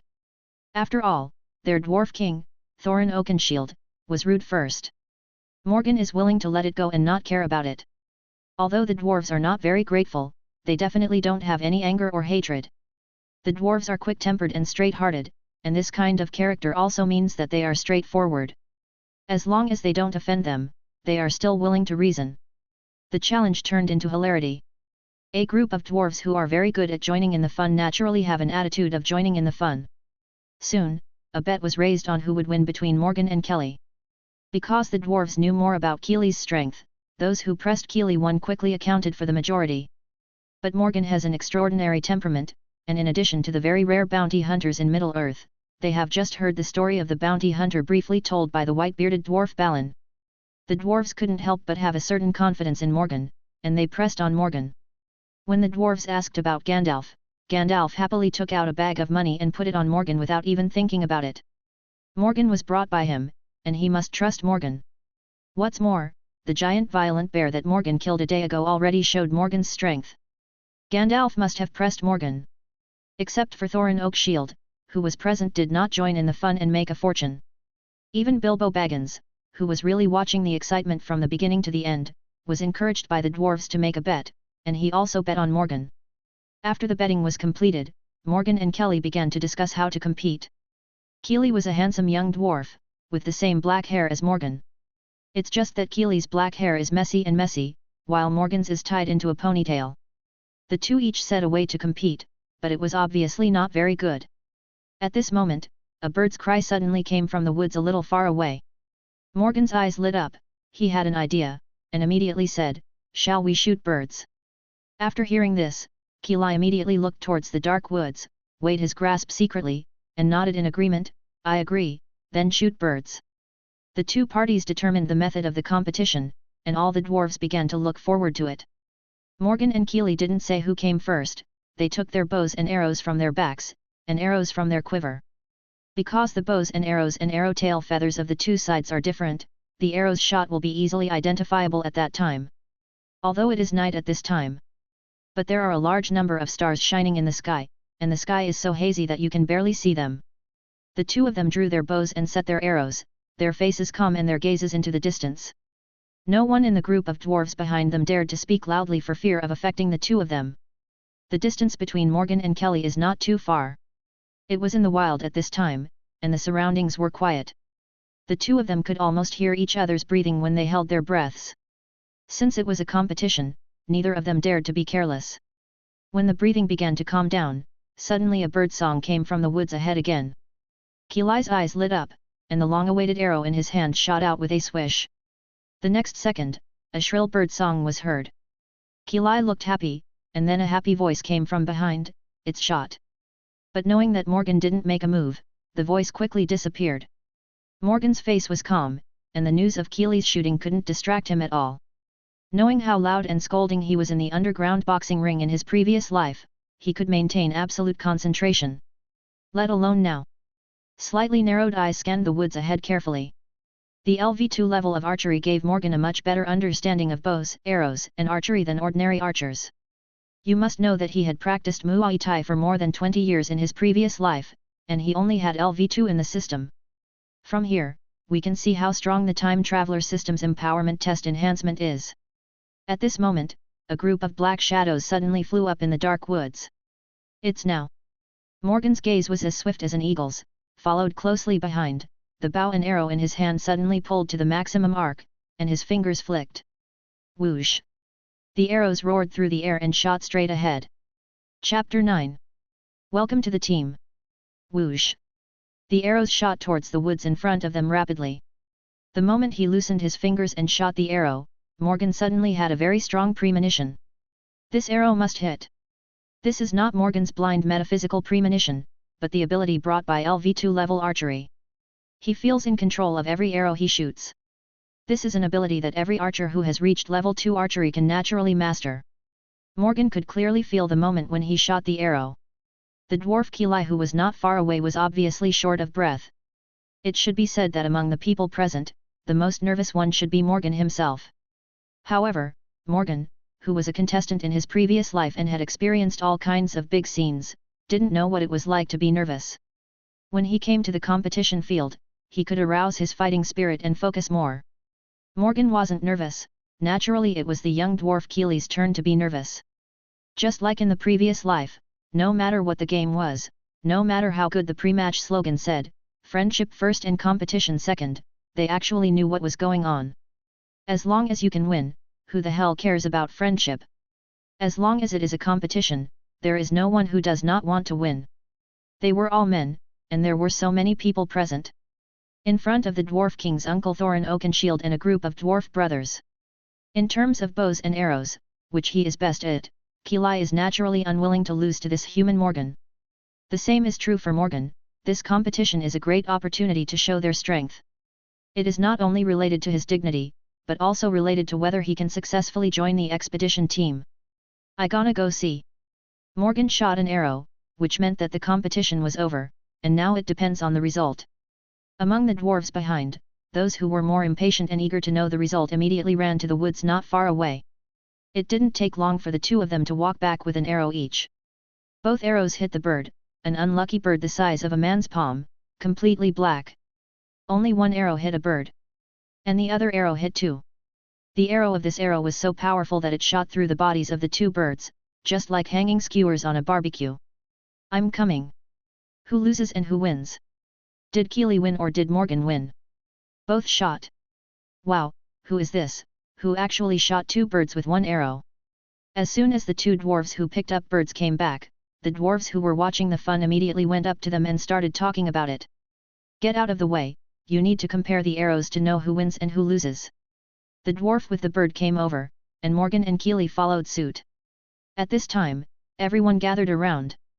Including Gandalf and Thorin's oak shield, who has always been aloof. Bilbo also followed outside and kept looking out. Although the length and appearance of arrows will not differ too much. But Morgan used bows and arrows forged by humans, and Kili used bows and arrows forged by dwarves. There is definitely still a difference.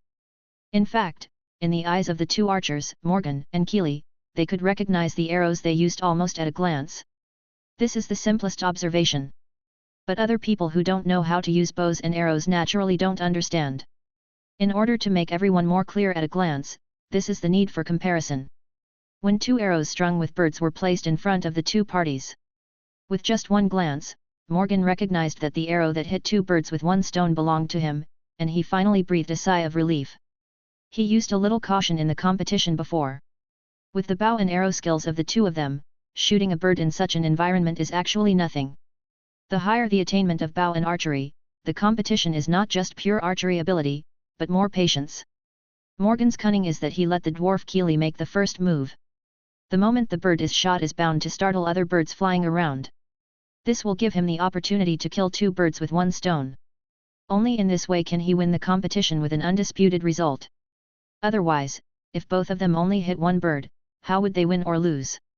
Of course, the premise of this is that Morgan must have sufficient bow and arrow attainments and the ability to kill two birds with one stone. It's not that a blind cat meets a dead mouse, it's just luck. I lost. Don't look at it, this one is mine. Looking at the two arrows, before taking out the arrows from his body for comparison, the dwarf Kili pointed to the arrow that hit a bird, and said very simply. Morgan could recognize his own arrow, and so could Keely. As mentioned earlier, the vast majority of dwarves are stubborn and paranoid.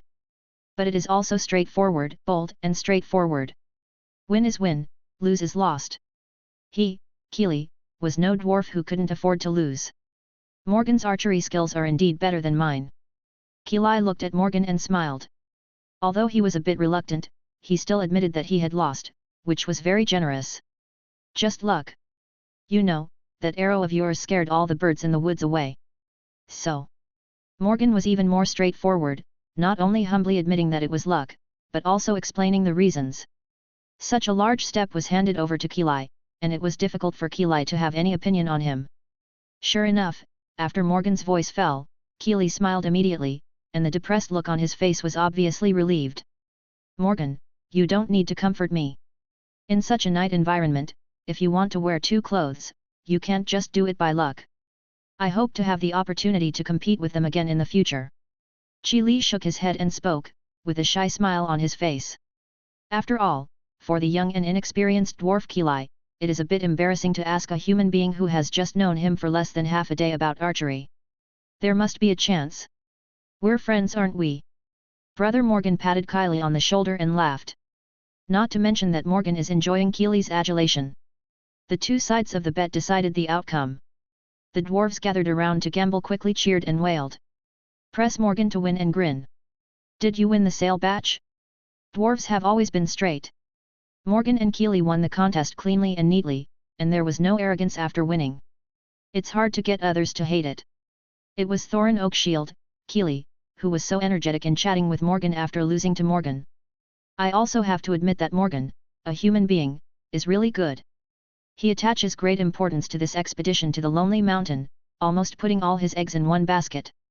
For a powerful guy like Morgan, he naturally hoped that the more the better. Of course, there is a prerequisite for this, that is, the team must be under his control. Now that the misunderstanding has been cleared up. At this time, you need to come forward. Thinking of this, Thorin Oakshield stepped forward, looked at Morgan and said with a smile. The misunderstanding just now was my negligence. Now, I want to formally invite you to join my team. I wonder if Morgan can give me such an opportunity. Looking at Thorin's Oakshield with a sincere face. Morgan suddenly felt that he had some new understanding of the Dwarf King. Of course, it is my honor, Your Highness. Morgan rested his chest with one hand and bowed slightly to show respect. Saren Oakenshield was very satisfied with Morgan's reaction. He raised Morgan with both hands and said with a hearty smile, "Welcome to the team." Chapter 10. Gandalf the Dragon Slayer. Watch as Morgan is personally invited by Thorin Oakshield to join the expedition. Gandalf breathed a sigh of relief. He watched Morgan step by step from being underestimated by Thorin Oakshield almost the whole time. Then he angrily reprimanded Thorin Oakshield and threatened to challenge him. Then sell face to the other party and change the challenge object. In the end, he easily defeated the dwarf Keely, not only made Thorin Oakenshield apologize in person, but also personally invited Morgan to join the team. He even showed his strength in the eyes of the dwarves and himself. After such an operation, Morgan's position in the team will definitely not be inferior to the dwarves in the future. In the future team, no one can underestimate him or dare to underestimate him. You must know that because of their personality, the dwarves value strength more than any other race. Before, I just thought that Morgan was very strong. I didn't expect this kid's brain to be so easy to use. You must know that from the beginning to the end, except for being hinted by Morgan to make peace midway, he hardly talked. This is much better than what I said to Morgan earlier, relying on his recommendation to join the team. Morgan's was so good that Gandalf thought of Bilbo. It is also the one I want to recommend to join the team. He remembered the attitude of Thorin Oakenshield and the dwarves towards Bilbo. Gandalf was a little uneasy. But with him, Bilbo would be sure to join the team.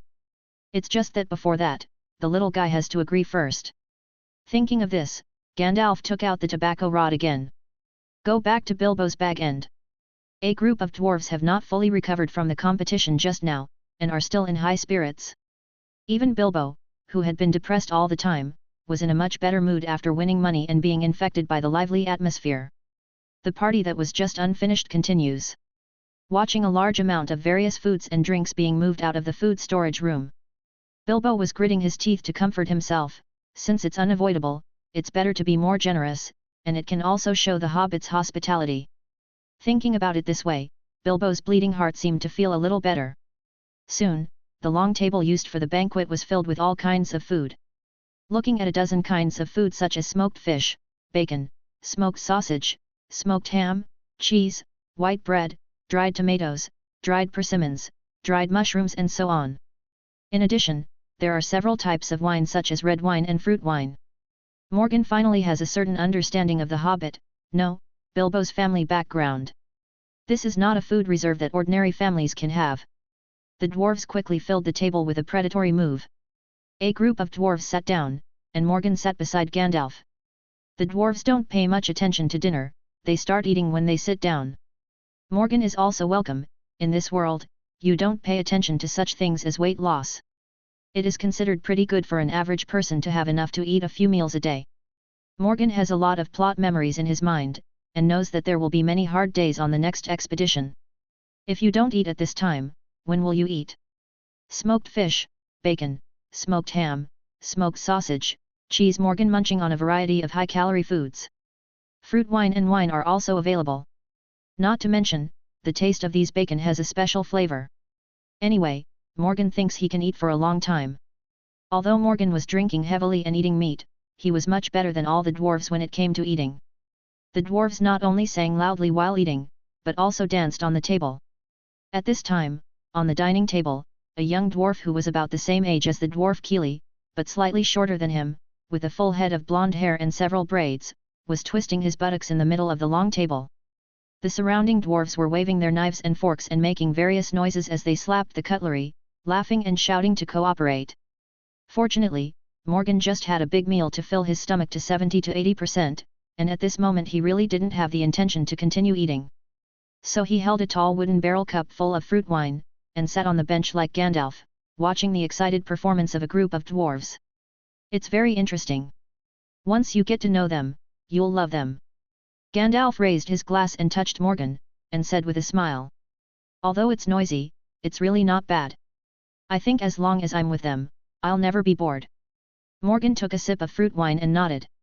It seems that you have begun to get acquainted with them. Hearing Morgan's words, Gandalf turned his head and smiled at Morgan in surprise. Morgan toasted and met Gandalf again, and continued, "Tell me about the team. I only heard you mention it, but I don't know anything about the entrustment. This will not be conducive to my future work. I can't tell for a while. Wait a little longer, you will know in a while." Gandalf shook his head, motioning Morgan to continue watching the dwarves perform. This dinner party lasted not a short time. When the meal was over and the table was cleared, it was already late at night and early in the morning. Seeing a group of dwarves sitting around the long table, Morgan knew that the big game was coming. "Any news from the Erdrun conference? Have they all arrived?" The first to speak was Balin, a dwarf with white beard and hair. Thorin Oakenshield nodded, "Yes, there are envoys from the 7 kingdoms." Dwellin, a dwarf with equal status to Bahrain, immediately said, "What did the dwarf in Iron Hills say? Will Dan be with us?" Thorin Oakenshield shook his head. "They won't come. They say it's our adventure, and only ours." After the voice fell, all the dwarves fell silent. At this time, Gandalf stood up, gathered the candles on the table together, and then took out a yellowed parchment roll. Spread out the parchment scroll, on which are clearly drawn mountains, rivers, forests, and wastelands, just like a map. In the far east, over mountains and rivers, through forests and wastelands, there stands a mountain, the Lonely Mountain. Yes, Quirin has seen the omens, and the omens say that the time has come.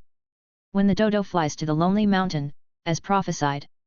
When the birds of old fly to Erebor again, the reign of the monsters will come to an end. The dwarves spoke one sentence after another, apparently knowing the prophecy. "Monster? What monster?" Bilbo on the side was attracted and asked a question suddenly. "The dragon, the fire-breathing dragon Smog, the most ferocious and terrifying disaster of that era. I'm not afraid of it, I want it to taste a dwarf's iron rod. Don't think about it, it's too difficult, even with the support of the army, not to mention we only have a dozen people, not the best and brightest dozen." "Hey, what do you mean? Who are you calling stupid? We're not stupid. We have bounty hunters now, and we have Gandalf the wizard. Gandalf once slew hundreds of dragons." No, wait, I don't want to say. How many? What? Gandalf, how many dragons have you killed? Cough cough. Chapter 11. The Way Forward. We are not enough in number. But we are all fighters, we will never retreat, and we will never surrender. Yes, we will never be afraid of dragons. The dwarves talked about it in a hurry, and their opinions were basically divided into two types. The young dwarves such as the dwarf Kirithiriali are impulsive and seem to have no fear of anything. Most of them are Bahrain, who are older, and the dwarves who have experienced the tragedy of the dragon smog attacking the old capital of Erebor, are more rational and cautious. Knowing that you are invincible, but still go up, that is not heroic, that is stupid. Hey, who are you calling stupid? I am talking about you. Seeing that the two dwarves with opposite opinions are arguing more and more loudly, and the smell of gunpowder is getting stronger and stronger, it seems that there is a possibility of fighting in the next second. Morgan quietly moved the bench back. But he saw that Gandalf had already moved to the back one step ahead of him. At this time. Enough. Thorin Oakenshield slammed on the long table suddenly, and stood up with a snarl. If we can see the signs, do you think others won't? By then, the rumors started to spread. Smog hasn't been seen in 60 years. How many eyes are paying attention to the east, thinking, weighing, and coveting our wealth? In short, we must take back Erebor. Must. Thorin Oakenshield clenched his fist and said loudly. The dwarf was immediately encouraged by him, and immediately responded with cheers. But as the oldest, calmest, and most cautious dwarf in the whole team, Balin immediately poured cold water on Thorin's oak shield. Did you forget that the entire Lonely Mountain was sealed off? We can't get into the mountains. Bahrain shook his head and said, not so much the cold water, but the biggest problem in the expedition to the Old Kingdom. Because Erebor is completely an underground city inside a mountain. The front door of the kingdom has been sealed by the dragon smog, and it is impossible to enter from other places. If you cannot enter, it is useless to say anything. Bahrain's voice fell, and Thorin's oak shield fell silent. This is indeed the biggest problem right now. Bahrain, maybe it used to be, but not now. At this moment, Gandalf's voice suddenly sounded. Afterwards, everyone saw him take out a delicate key the length of a palm and the thickness of a thumb like a magic trick. How did you get this? Thorin Oakenshield murmured while looking at the key in Gandalf's hand. This was given by Thor to your father, Thorn, and your father kept it for me. Now, he's yours. Gandalf spoke slowly, reached out, and handed the key to Thorin Oakenshield. At this time, a dwarf suddenly said, if there is a key, then there must be a door. That's right, that's the new problem. Gandalf nodded, pointed to the map on the table and continued, the door is hidden in this map, but I have no ability to find it. But don't worry, in Middle-earth, someone can find it. Our mission must be concealed and careful. So, we need a snitch. Seeing that the full martial arts of the dwarves failed to be staged, Gandalf brought the party process back to a scene similar to the memory plot. Morgan, who seemed to have a god's perspective, suddenly looked at it and deserted. Brush brush. A series of virtual data exuding pale white light began to jump and flicker in the void. No one present noticed Morgan's strangeness. Time traveler, Morgan. Race, human. Biology level, tier dash. Soul power, 0. Attributes, strength plus, constitution plus, agility plus, spirit plus. Ability, common language, Muay Thai LV2, White Crow Sword LV1, Bow and Archery LV2. Talent, intimacy, special skill. Current world exploration progress, 0.3%. Look at the data that keeps appearing in front of you. When seeing the data behind the column of world exploration progress, Morgan's eyelids couldn't help twitching violently a few times. 0.30.3%. From 0.01% world exploration progress before meeting Gandalf, it has skyrocketed to 0.1%. Then grow from 0.1% to 0.3% exploration progress. If it hadn't been for the fact that nothing had changed in the half a month since he left, Morgan would have suspected that the system was malfunctioning. Facts have proved that his previous thoughts are very correct. The current world exploration progress is closely related to the plot characters. This pointed the way for Morgan's future path. No, it lit a bright light. Just by meeting the main plot characters, the exploration progress has increased so much. If they participate in the event together, the increase will definitely be even greater. The more he explores, the more he will definitely understand the system. What's more, Morgan has another main purpose, to obtain soul power and become stronger. The best way to do this is to follow Gandalf and Thorin Oakenshield as well, as there will be no shortage of enemies. Just when Morgan was thinking about his own system, Gandalf, who was sitting by the side, stood up suddenly. Under the reflection of the fire, the originally tall shadow immediately became extremely huge, and the shadow enveloped the entire living room. Enough. If I say Bilbo is a snitch, he is. The seemingly calm voice resounded in the ears of everyone present, but it was extremely deafening. After the voice fell, everyone in the house was stunned. It has always been said that Gandalf is a wizard, but none of the dwarves have actually seen Gandalf perform witchcraft. With this shot, the dwarves immediately looked at Gandalf in awe. Even Thorin Oakenshield is the same. Morgan, who was originally self-absorbed, was also taken aback by Gandalf's move. Immediately dissipated the system in front of him, and returned his attention to the desktop in front of him. The Hobbit is smaller and they are light on their feet. Although there are some of you dwarves who can do this. However, you must know that Smaug has long been used to you, and he can easily smell you. Unlike the hobbits, Smaug never saw a hobbit. You asked me to find the number 14 person, and I choose Mr. Baggins.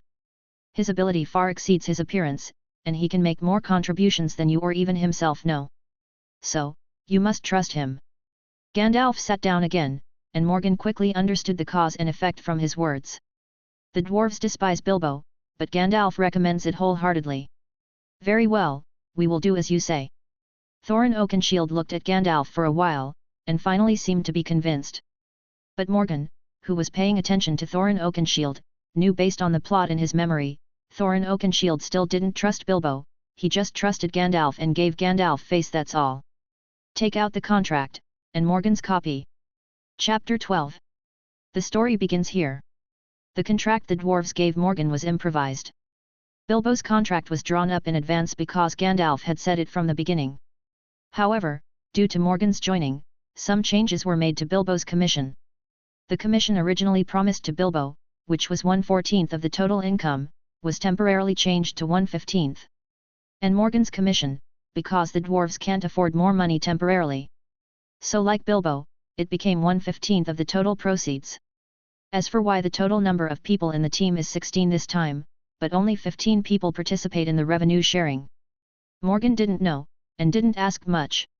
When Thorin Oakenshield solemnly handed over the provisional contract to Morgan.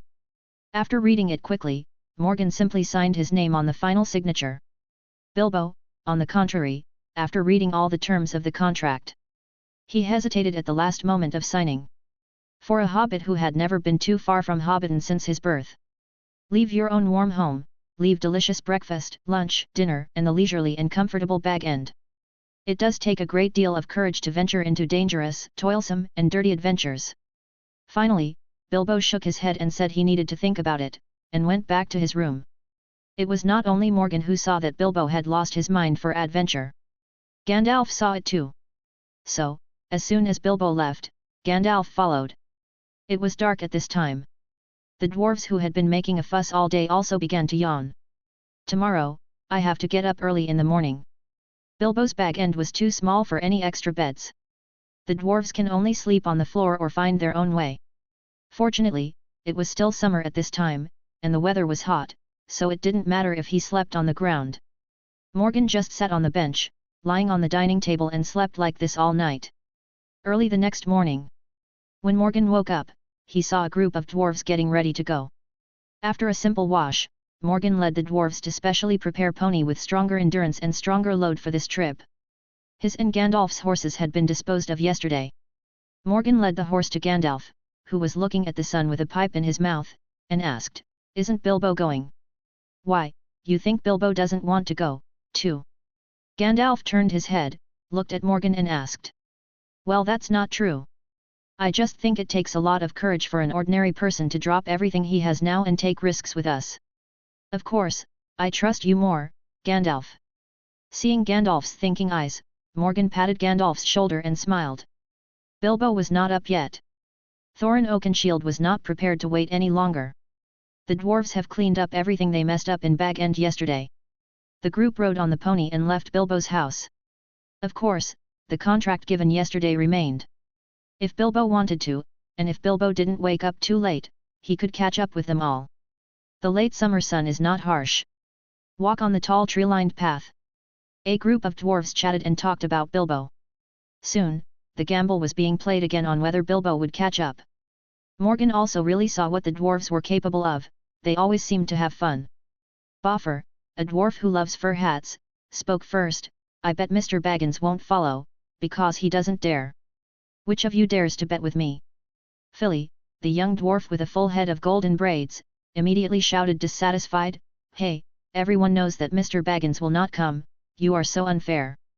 Immediately, a dwarf followed suit and said, That's right, that's right. The dwarf Keely also answered, Boffer, if you want to bet that Mr. Baggins will come, I'll make the bet with you. At this moment, Morgan suddenly said with a smile, I bet Baggins will catch up, who of you dare to bet with me? If he didn't know the plot, judging from Bilbo's performance yesterday and his failure to get up early this morning, Morgan would never take up this talk, because the possibility is too small. But now, since there is money to be made, and a wave of favorability with Gandalf, why not do it? Sure enough, as soon as Morgan spoke, Gandalf looked over with a smile. He thought that Morgan did this all because he believed in him and took care of his face. You must know that even he himself has no confidence in whether Bilbo can catch up. What's more, the dwarves laughed at Bilbo's lack of courage, so it was a little bit of a slap in the face of Gandalf, although the dwarves may not necessarily mean it because they are noisy. But it was Bilbo he had recommended with all his might yesterday. I'm the same as Morgan, so count me in. Gandalf tapped the tobacco rod on his shoe and laughed cheerfully. After the words fell, the two voices immediately called out one after another. Morgan's bet I take. I took Gandalf's. Keely and Boffer spoke hastily, making the other dwarves who wanted to bet a step slower. Count me in as well. I guess Mr. Baggins may catch up. We might as well give him some credit. At this time, Whitebeard Balin spoke, which made everyone stunned. It was the dwarf Groin who reacted the fastest, and quickly said, I'll take the bet from Bahrain. At this moment, the young dwarf Philly was ready to speak. Philly, you're too slow, haha. Just when everyone in the expedition team made fun of Bilbo's bet. Inside the bag bottom hole, Bilbo had just woken from his sleep. Woke up to see that the house was empty and everything was neat and tidy as new. If the food in the pantry had not been used up, Bilbo would have thought that all that happened last night was a dream. Looking at the empty room and remembering the hustle and bustle yesterday, Bilbo suddenly felt an inexplicable loss in his heart. Soon, he saw the contract on the table that he refused to sign yesterday. At this time, Bilbo suddenly remembered what Gandalf said yesterday, Bilbo, your mother, your grandfather, your great-grandfather, your great-great-great-grandfather, were not ordinary. You are also a member of the Took family. Do you really plan to stay in this small family for the rest of your life? Gandalf's words seemed to still ring in his ears. Suddenly an unspeakable impulse grew in Bilbo's heart, yes, I don't want to live like this for the rest of my life, I don't want to be ordinary. Bilbo immediately got a pen and signed his name on the contract. Immediately, he dug out his own package, packed some clothes suitable for a change of clothes, and just rushed out of the hole at the bottom of the bag, and ran towards the distance. After half an hour, carrying a backpack that he didn't even have time to fasten, Bilbo finally saw the figures of the expedition team from a distance in the woods about to leave Hobbiton. Bilbo waved the contract in his hand and rushed forward happily. The story begins here. Chapter 13.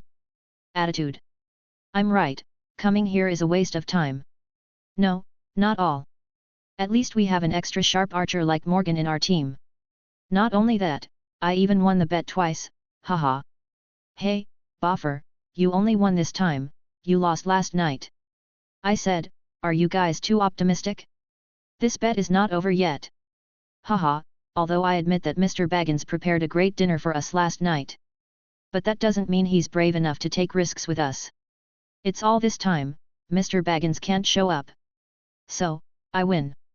On the forest path scattered with mottled light spots in the morning, the expedition team was talking and laughing. And many more. At this moment, a clear and familiar voice suddenly came from behind. Everyone reined in their horses and turned back. I saw a short figure in a wine-red coat running barefoot in this direction, waving something while running. Haha, look, it's Mr. Baggins. Damn, it's unbelievable, I thought that kid would never catch up. So, don't jump to conclusions too soon. Boffer, you lost again, ha ha ha ha. I'm just unlucky. Hey, it's a good thing that Mr. Baggins can come. You guys should say less. The dwarves were chattering, and Bilbo was running after him. I signed. Bilbo walked into the team waving a contract longer than his height. Balin, the white-bearded dwarf, reached out to accept the contract, then took out his reading glasses, and looked carefully at the place where the contract was signed. Only then did he look at Bilbo with a smile and said, "Welcome Lord Baggins," and joined Thorin Oakenshield's team. After the words fell, the entire expedition team laughed kindly. A hobbit who has never travelled far can give up a life of leisure and ease to be invited to adventure. Not to mention anything else, courage alone is worthy of admiration. Give him a pony, said Thorin Oakenshield, looking at Bilbo. Bilbo has never participated in battles and adventures, and naturally he cannot ride a horse. Riding a big horse is prone to accidents, but riding a pony is much safer. After all, a pony's pony is only as tall as Bilbo, and it will be all right if it falls off. Bilbo sat on the back of the half-pony, a little cautiously. The expedition team continued on the road. At this time, the voice of the dwarf Balin came from ahead. "Hey, Gloin, it's time for you to pay." The voice fell. Wow! A money bag flew straight from the rear to the front, and Balin grabbed it. Keely. Morgan followed suit, and before he finished speaking, a money bag also flew straight towards Morgan. Morgan raised his hand to grab the money bag, and subconsciously shook his hand. It was a bet of 10 silver coins, not too much but not too little, enough for him to have a full meal with wine and meat. "What are they doing?" asked Bilbo, carefully steering the pony closer to Gandalf. "They're betting on whether you'll show up. Most people think you won't show up," Gandalf said vaguely with a pipe in his mouth. "How about you?" Bilbo was silent for a while, and continued. As soon as the words fell, a money bag flew over from the front, and Gandalf caught the money bag and put it into the cloth bag on his body. Then he took out the pipe in his mouth and smiled. "Bilbo, I never doubted you. I can attest to that." At this time, a voice came. Bilbo turned his head quickly, and saw Morgan approaching quickly on horseback from behind. "I won by beating you." Morgan smiled and threw away his purse, looked at Bilbo and laughed. "Thanks for your trust." Seeing Morgan's kindness, Bilbo immediately smiled too. "You're welcome, we will be adventure partners in the future," Morgan said casually. He really didn't dislike him, nor did he mean to look down on Bilbo like the dwarves did. As the protagonist of the Hobbit series, Bilbo has his own unique charm. He symbolizes the story of how little people can achieve great things. As the entire Middle-earth, the only Lord of the Rings holder who can give up the Lord of the Rings with his own will.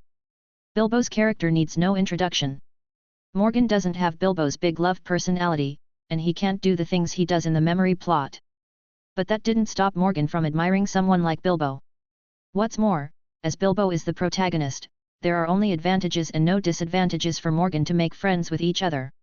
Although Bilbo is still a rookie who doesn't understand anything. Adventure partner. Hearing the word Morgan, Bilbo was taken aback. "Yes, I am now a member of the team and my own adventure has begun. Maybe I can achieve the same achievements as my great-great-grandfather and great-great-great-grandfather in the future." Thinking of this, Bilbo felt an inexplicable excitement in his heart, and he became more and more looking forward to future adventures. Morgan certainly didn't know what was going on in Bilbo's mind. At this time, he was secretly thinking about the Lord of the Rings that would be entangled with Bilbo for the rest of his life. If the plot remains unchanged, the Supreme Lord of the Rings that stirred up the situation in the entire Middle-earth world. At this time, it should still be in the hands of the mutated Hobbit Gillu at the bottom of an underground goblin kingdom mine in the Misty Mountains. Morgan is thinking, if the next journey follows the trend in the plot. If you really arrive in the Goblin Kingdom, do you want to snatch the Lord of the Rings from Gollum before Bilbo? Of course, Morgan is not the main character. Not to mention whether you can meet Gillu is one thing. Even if you meet it, whether you can take it away is another matter. After all, that thing can make you invisible. Gollum killed the same race and took away the Supreme Lord of the Rings for so many years, it is impossible not to know the power of the Lord of the Rings. That is, Bilbo, who has the aura of the protagonist, can easily pick up the Lord of the Rings by falling off the cliff. It may not be necessary to change to Morgan. Middle-earth is a world with gods. And Bilbo's footsteps, in Morgan's view now, always have the meaning of being guided by fate. Of course, Morgan would never give up as long as he had the chance to get the Lord of the Rings. As for whether he can withstand the temptation of the Lord of the Rings, whether Morgan is determined enough, that is another matter after getting the Lord of the Rings. After all, an artifact that can be invisible at any time is completely equivalent to having an extra life. If Morgan said he was not tempted, it must be a lie. As for what will happen to Bilbo after taking the Lord of the Rings, that's none of Morgan's business. It was one thing that he admired Bilbo's character. But self-interest is another matter. Comparing the two, the latter must be the most important. This will never change. Of course, it is not easy to seize the Supreme Lord of the Rings, and he has to think long-term. Chapter 14. Teacher. The expedition team is officially on the road. It was only a short time since leaving Hobbiton, and the first day of the journey was only halfway through. The originally clear sky was suddenly shrouded in clouds. Immediately afterwards, a heavy rain fell from the sky. After walking out of the woods, everyone in the team walking on the vast wilderness trail had no way to avoid it, and they all became drowned in an instant. Hey, hey, hey! The torrential rain, the bean-sized raindrops, hit the head and face. As soon as Jean left Hobbiton, half of his enthusiasm for adventure was immediately dispelled. Let's continue walking like this, don't we find a place to shelter from the rain? Bilbo, who was blinded by the heavy rain, shouted as he watched the crowd who were still moving forward in the heavy rain. Mr. Baggins, this is summer rain, and it won't last long. There's no place to hide around here, just hold on. A little rain will make us stronger, Mr. Baggins, and you'll need more. A dwarf in the team immediately answered. There is such a saying that being exposed to the rain can make a person stronger. Bilbo seemed to think that he had misunderstood something, and asked Morgan beside him in surprise. Perhaps, after all, there will be more time for us to get wet in the rain. Morgan shook his head. Fortunately, before meeting Gandalf, Morgan lived alone in the wilderness for half a month. Let the current Morgan get used to this kind of bad weather in the wild. Well, it seems that the adventure is indeed a little different from usual. Bilbo murmured at Morgan's words, and took it with a little effort. Hey, Mr. Gandalf, can't you do something about the rain? At this moment, Dori the dwarf suddenly asked aloud. Such heavy rain will not stop until it is over. If you want to change the world's weather, you should find another wizard. Gandalf wiped the rain on his long beard and replied. Any more? Asked Bilbo, riding up to Gandalf in front of Morgan. Gandalf, what? Bilbo, are there any other wizards? Gandalf turned to look at Bilbo, and said, of course, there are 5 of them. The mightiest of us is Saruman, the wizard in white. There are also 2 blue-robed wizards, but I have almost forgotten their names. Is there another one? Asked Bilbo. Gandalf, and there is Radagast, the brown wizard. Then what does he do? He's still the same as you. Bilbo kept asking Gandalf all kinds of questions about wizards like a curious baby. Gandalf has a good personality and is constantly answering Bilbo's questions. Let Morgan, who followed the 2 of them, take the opportunity to hear a lot of news beyond the memory plot. As the dwarf had said before, it was a summer rainstorm. Half an hour later, the heavy rain stopped. The dark clouds in the sky began to dissipate, and strands of golden sunlight scattered from the gaps in the clouds to the earth, shining brilliantly. The sky that had been washed by the rain became clearer and clearer. The silent atmosphere of the expedition team also disappeared with the heavy rain.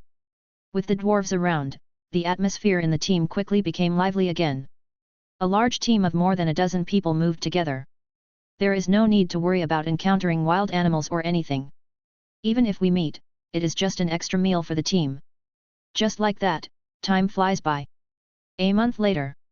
In a lush forest. Morgan was holding a longbow, carefully hiding behind a big tree. Not far away, the dwarf Keely was also crouching carefully behind a bush full of weeds with a bow and arrow. A little far ahead of the 2 of them, 7 or 8 muscular spotted deer were grazing. The inherent caution in the blood of herbivores allows spotted deer to look up and look around after eating a few mouthfuls of grass, very cautious. Morgan raised his hand and gestured to Keely. Keely, who already had some tacit understanding, nodded, and immediately got up and carefully walked aside. Morgan hid where he was. Seeing that Kili had reached a suitable position, Morgan gestured again.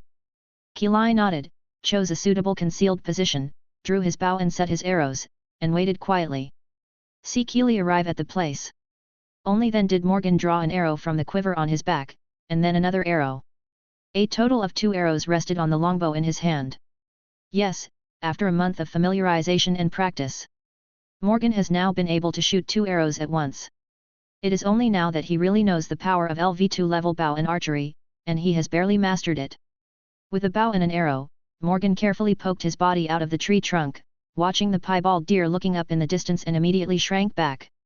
After waiting for a few seconds, Morgan, who had finished counting silently, leaned out again, just in time to see the spotted deer lowering its head and continuing to eat grass. It's now. Morgan's gaze immediately became extremely sharp and focused, and the longbow in his hand was aimed at the spotted deer, and the bowstring was fully drawn. Whoosh! The 2 off-string arrows made a sound of piercing the air and shot away. The piebald deer was awakened instantly by the sound of bowstrings, and immediately ran away. It's just a step slower than the bowstring lasing speed. 2 piebald deer approaching Morgan's direction wailed and fell. The few remaining piebald deer ran away as if they were dying, and the running direction was exactly the direction that Kili was guarding. Whoosh! The piebald deer that was running wildly fell down again. The rest of the piebald deer immediately turned around in a panic. At this time, there was another pleasant bowstring sound. Whizzing! The 2 deadly arrows arrived in an instant. A piebald deer fell to the ground. Another arrow sticks close to the neck of a piebald deer and misses slightly. The rest of the piebald deer seemed to be frightened like crazy, and ran away in panic, and disappeared into the dense forest in the blink of an eye. The hunt was a great success. Morgan alone shot 3 piebald deer and Kili shot 1. For more than a month, Kili had already been completely convinced by Morgan's bow and archery skills. On the way back with the piebald deer, Kili did not forget to ask Morgan for advice. Because of Morgan's systematic empowerment, coupled with his understanding of archery along the way, he is no longer what it used to be. Teaching Kili is enough. Morgan hadn't kept anything secret when he taught Kili, either. He is willing to make friends with the dwarves, which is beneficial to his future plans.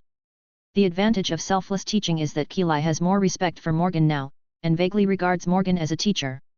Together with the other dwarves in the expedition team, they also showed more respect to Morgan. When the 2 of them carried 4 spotted deer back to the team's temporary rest camp, the 2 were warmly welcomed. Think about it too, hunting is not just because you know swordsmanship and axe, you have to be able to attack those prey. Now the team's meat supply, that is, hunting, is almost the responsibility of Morgan and Kili. But now in the team, apart from hunting, the 2 of them don't have to do other things. Such as cooking, such as feeding horses, such as picking wild vegetables, such as vigil.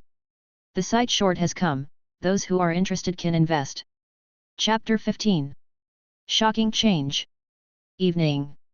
Temporary rest camp, on a mountain wasteland full of rocks. The members of the expedition team are busy. Today, Morgan and Kili caught 4 spotted deer, which is definitely a bumper harvest. Spotted deer are not small in size. A piebald deer, together with miscellaneous dried vegetables and temporarily picked wild vegetables around, can make the whole expedition team members have a delicious meal. Of course, this is the way to cook. If it is eaten roasted, then 2 spotted deer are enough. After marching in the field for a month, everyone in the team now has a big appetite. Clap clap. On the simple hearth made of several stones, the fire was crackling. Above the fire, the large frying pan on the tripod was constantly boiling and tumbling. White bouillabaisse, red dried carrots, green wild vegetables, purple wild onions.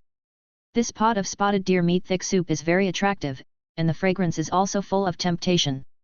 It's been a boring day in the wilderness. This time is definitely the time when all the team members are most looking forward to and relaxing.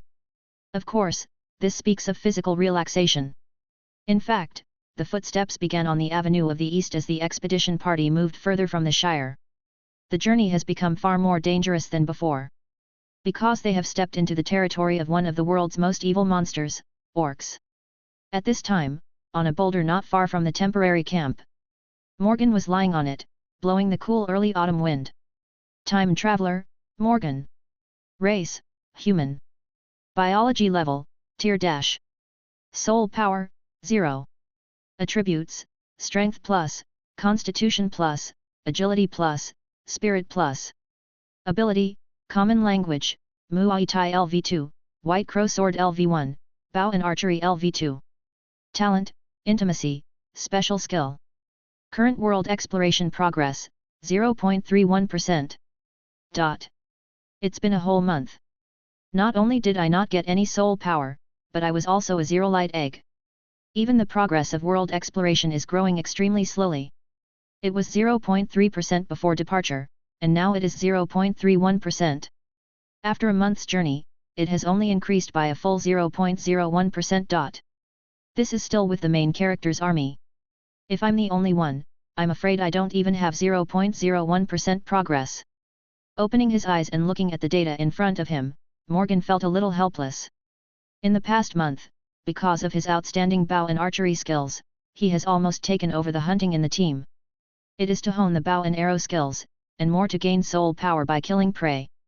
It's a pity, except that the dire bear that he killed the day he met Gandalf a month ago gained a little soul power. Morgan hasn't been able to get another point so far.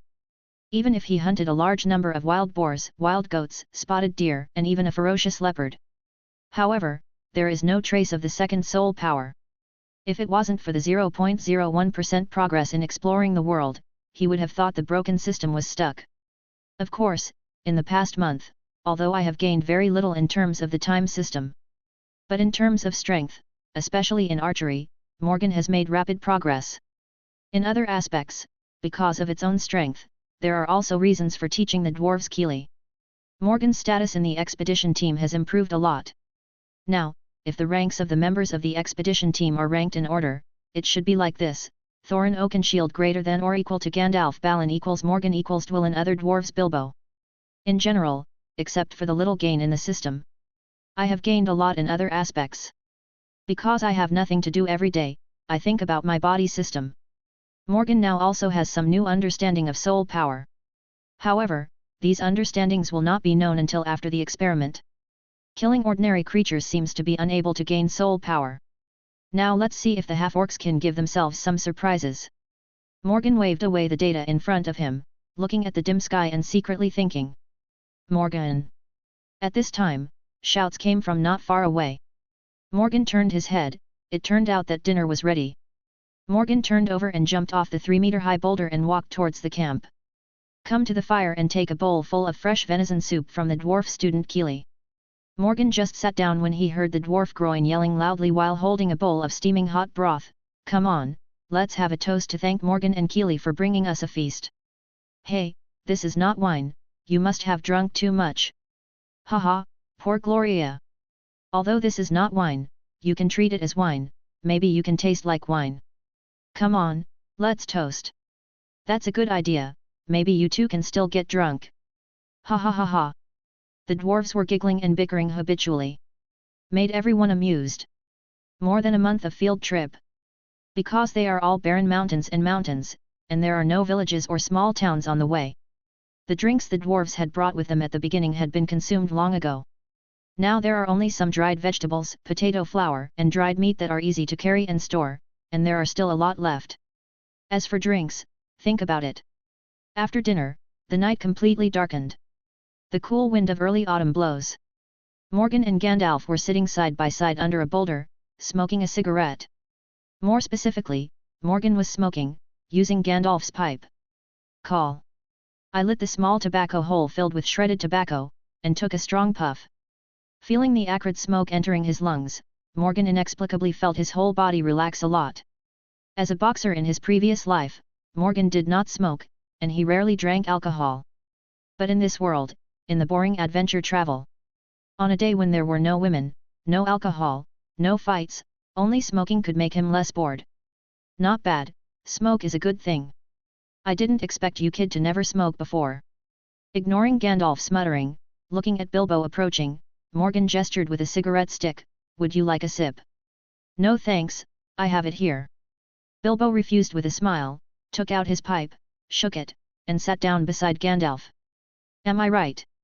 Gandalf continued to speak, and Morgan smoked the remaining shredded tobacco in one gulp, knocked off the cigarette residue, handed it to Gandalf, and said disgustedly, "Okay, you can shut up now." "Ha." Gandalf laughed, and immediately took the stem of the tobacco, and filled it with shredded tobacco. The night is getting darker. The crescent moon in the sky disappeared into the clouds at some point. In the temporary camp, only the bonfire was still burning. In front of the fire, except for the night-watch dwarf Boffer who dozed off like pecking rice, the other dwarves had already fallen asleep while lying in disorder. Everything around is very quiet, as if the whole world has fallen asleep. Holding the long cross sword and falling asleep against the boulder, Morgan suddenly felt extremely dangerous palpitations. He suddenly opened his eyes, and saw, a group of more than a dozen ugly orcs wearing armor and holding weapons quietly entered the temporary camp. Morgan looked terrified, grabbed the longbow beside him, and shouted sharply, "Enemy attack!" Chapter 16. Standing out from others. Enemy attack! Morgan yelled loudly, and had no time to think about why the plot was different from what he remembered. Grabbing the longbow quiver at hand, quickly put it on the back, and then drew out 2 arrows with great skill, and shot with the bow. The whole process is smooth, in one go. After being yelled at by Morgan, the half-orc immediately reacted, and instead of sneaking forward, he immediately rushed over with a low growl. The dozen or so dwarves selected to participate in the expedition to restore the country are either veterans who have experienced several wars in the past, or young dwarves who have performed well. They are definitely elites. After being woken up by Morgan's roar, he immediately reacted, without panic, just picked up the weapon at hand to meet the orc and just did it. Whizzing! 2 arrows shot out, heading straight for the half-orc who rushed up first. With such a short distance, there is absolutely no possibility of Morgan missing. Next second, the 2 half-orcs rushing to the front let out a muffled grunt, and immediately their feet went limp, and their entire bodies fell forward with inertia and fell to the ground. The dwarf Groin hurriedly got up and was ready to fight with his hatchet in hand. When he looked up, he saw 2 half-orcs lying in front of him like crazy, and he was stunned. Looking down carefully, he saw 2 arrows hit the half-orc's face and shot out through the skull. Those who were already dead could not die anymore. 2 arrows in one bow, a masterpiece that only Morgan can achieve. Groin subconsciously turned his head and glanced at Morgan. Then I saw that Morgan was aiming at himself with a longbow. Whoosh! An arrow flew past his eyes. Gloyin was taken aback, and immediately heard a muffled groan coming from behind. He turned his head, and saw standing behind him was an ugly half-orc holding a sharp blade, his ferocious head pierced by an arrow, slowly falling backwards. Damn! Groin was frightened into a cold sweat. After muttering a few words, he turned around, picked up the hatchet, and rushed towards the half-orc with a roar. A dozen or 20 half-orcs sneaked into the temporary dwarf camp. As the first person to discover, he made the plan of the half-orcs fail with one voice, and killed 3 half-orcs with 2 arrows in a very short time. Morgan's outstanding performance immediately attracted the attention of the orcs. The half-orc leader of the team, a tall and ugly half-orc wearing black sharp armor, pointed at Morgan and shouted angrily, "Kill him, kill that human!" With the roar of the little orc leader, it fell. Around the camp, more than a dozen shoulder-high, body-length wargs with hard grey-black hair like needles appeared all over their bodies. The incoming ones were orcs belonging to the scout team. These ferocious wargs of Gundaba, whose body length is far beyond that of ordinary wolves, were originally mounts for scouting orcs. Just now, because he was afraid that the low growl of the warg would wake up the dwarves and affect the sneak attack, he let the warg stay outside the camp. Now that there is no possibility of sneak attack, these ferocious wargs rushed out immediately. Under the order of the little orc leader, the grinning wolves rushed towards Morgan immediately. Seeing a large number of wargs rushing towards this side, Morgan's eyelids jumped, and he immediately put away his longbow, and drew out the long sword at his waist. As soon as he drew out the long sword, he saw a huge shadow rushing towards him with a fishy wind. Unable to keep the distance away, Morgan immediately knelt down and leaned back to hide. Feeling warg smelly rushing over his head, the moment when the bristly hair on his abdomen almost shaved his face. Holding the sword in both hands, Morgan suddenly stabbed upwards without looking. Pfft! The long sword pierced through the slightly soft abdomen of the warg in an instant, accompanied by the huge inertia of the warg passing over Morgan's head. The sharp long sword took advantage of the opportunity to pull a long gash in the belly of the wolf above the head, as if giving a whole caesarean section. Hey, hey, hey! The moment the warg passed over Morgan's head, a large number of stinky viscera rushed out from the wolf's abdomen. Morgan, who was startled, tried his best to dodge sideways, but his back was still drenched, and even a string of bloody and extremely smelly intestines was hung on the quiver on his back. What am I? Morgan tore off his intestines, just about to exhale the fragrance. At this moment, another huge black shadow swooped down from the boulder not far away. Morgan stood up and raised his sword to slash. Boom! The moment the long sword collided with the wolf's claws, there was a sound of gold and iron striking each other. The warg landed uninjured, and immediately turned around and growled at Morgan, baring his teeth. Morgan was hit by the huge force of the warg and took several steps back before stabilizing his figure. At this moment, another warg rushed out from the darkness not far from Morgan. The confronting warg in front of him no longer hesitated when he saw this, and immediately rushed forward with a low growl. Not good. Two wargs rushed forward from different directions at the same time. At this moment, Morgan only felt his eyelids twitch wildly, and the danger rose sharply. He had no doubt that with the size of these wargs and the sharp fangs in the opponent's mouth, he could easily bite off his own neck with just one bite. It was useless for him to worry any more. The two wolves rushed forward in an instant. Fight! Realizing that he couldn't dodge at all, Morgan gritted his teeth and immediately took the initiative to meet the first wolf that pounced on him. Rather than risking the consequences of being attacked by another wolf, he would kill one first to avoid falling into the dangerous siege of two wolves. Morgan took a step forward, grasping the long sword tightly with both hands and striking out with all his might. Ow! Morgan's sword chopped off half of the head of the ferocious wolf that was rushing forward. After a mournful cry, it fell to the ground and twitched violently. Without the slightest joy, Morgan hadn't forgotten about the other warg. He turned around immediately, but felt a powerful air burst from behind him. Bang! Gandalf held up the luminous wooden staff, and a pale white light wave that was almost visible to the naked eye immediately exploded in the air. After the explosion, the ferocious warg that had pounced on Morgan was immediately thrown backwards, and fell heavily on the boulder behind him, becoming motionless. You saved my life, Gandalf. Holding the long sword in his hand, Morgan immediately joined Gandalf and stood shoulder to shoulder. You're welcome, your performance today was exceptional. Holding a long sword in one hand and a staff in the other, Gandalf pierced a half-orc rushing up with his sword, kicked the half-orc corpse to the ground, and said casually, "Oh, how does that compare to you?" Seeing Gandalf guarding him, Morgan dropped the long sword in his hand, took off the longbow from his back again, raised his hand and shot an arrow, which hit a rushing wolf in the eye. Of course it's a little bit worse, just a little bit worse. After the words fell, Gandalf suddenly stretched out his staff. Bang! White light suddenly exploded from the top of the staff, and a half-orc who sneaked over was blown several meters away on the spot. What do you think? Gandalf turned his head, looked at Morgan with a little satisfaction and smiled. I saw Morgan raised his hand and shot an arrow at Gandalf. Whoosh! The arrow flew past Gandalf's ear, and even broke a few strands of Gandalf's long hair. Gandalf turned his head suddenly, and saw a half-orc who was about to rush in front of him with an arrow in his eyebrows, and he was falling backwards with his head up. Then I heard Morgan's voice, I don't think so, what do you think? Chapter 17 Great Harvest. The cooperation between Morgan and Gandalf can be described as a strong alliance.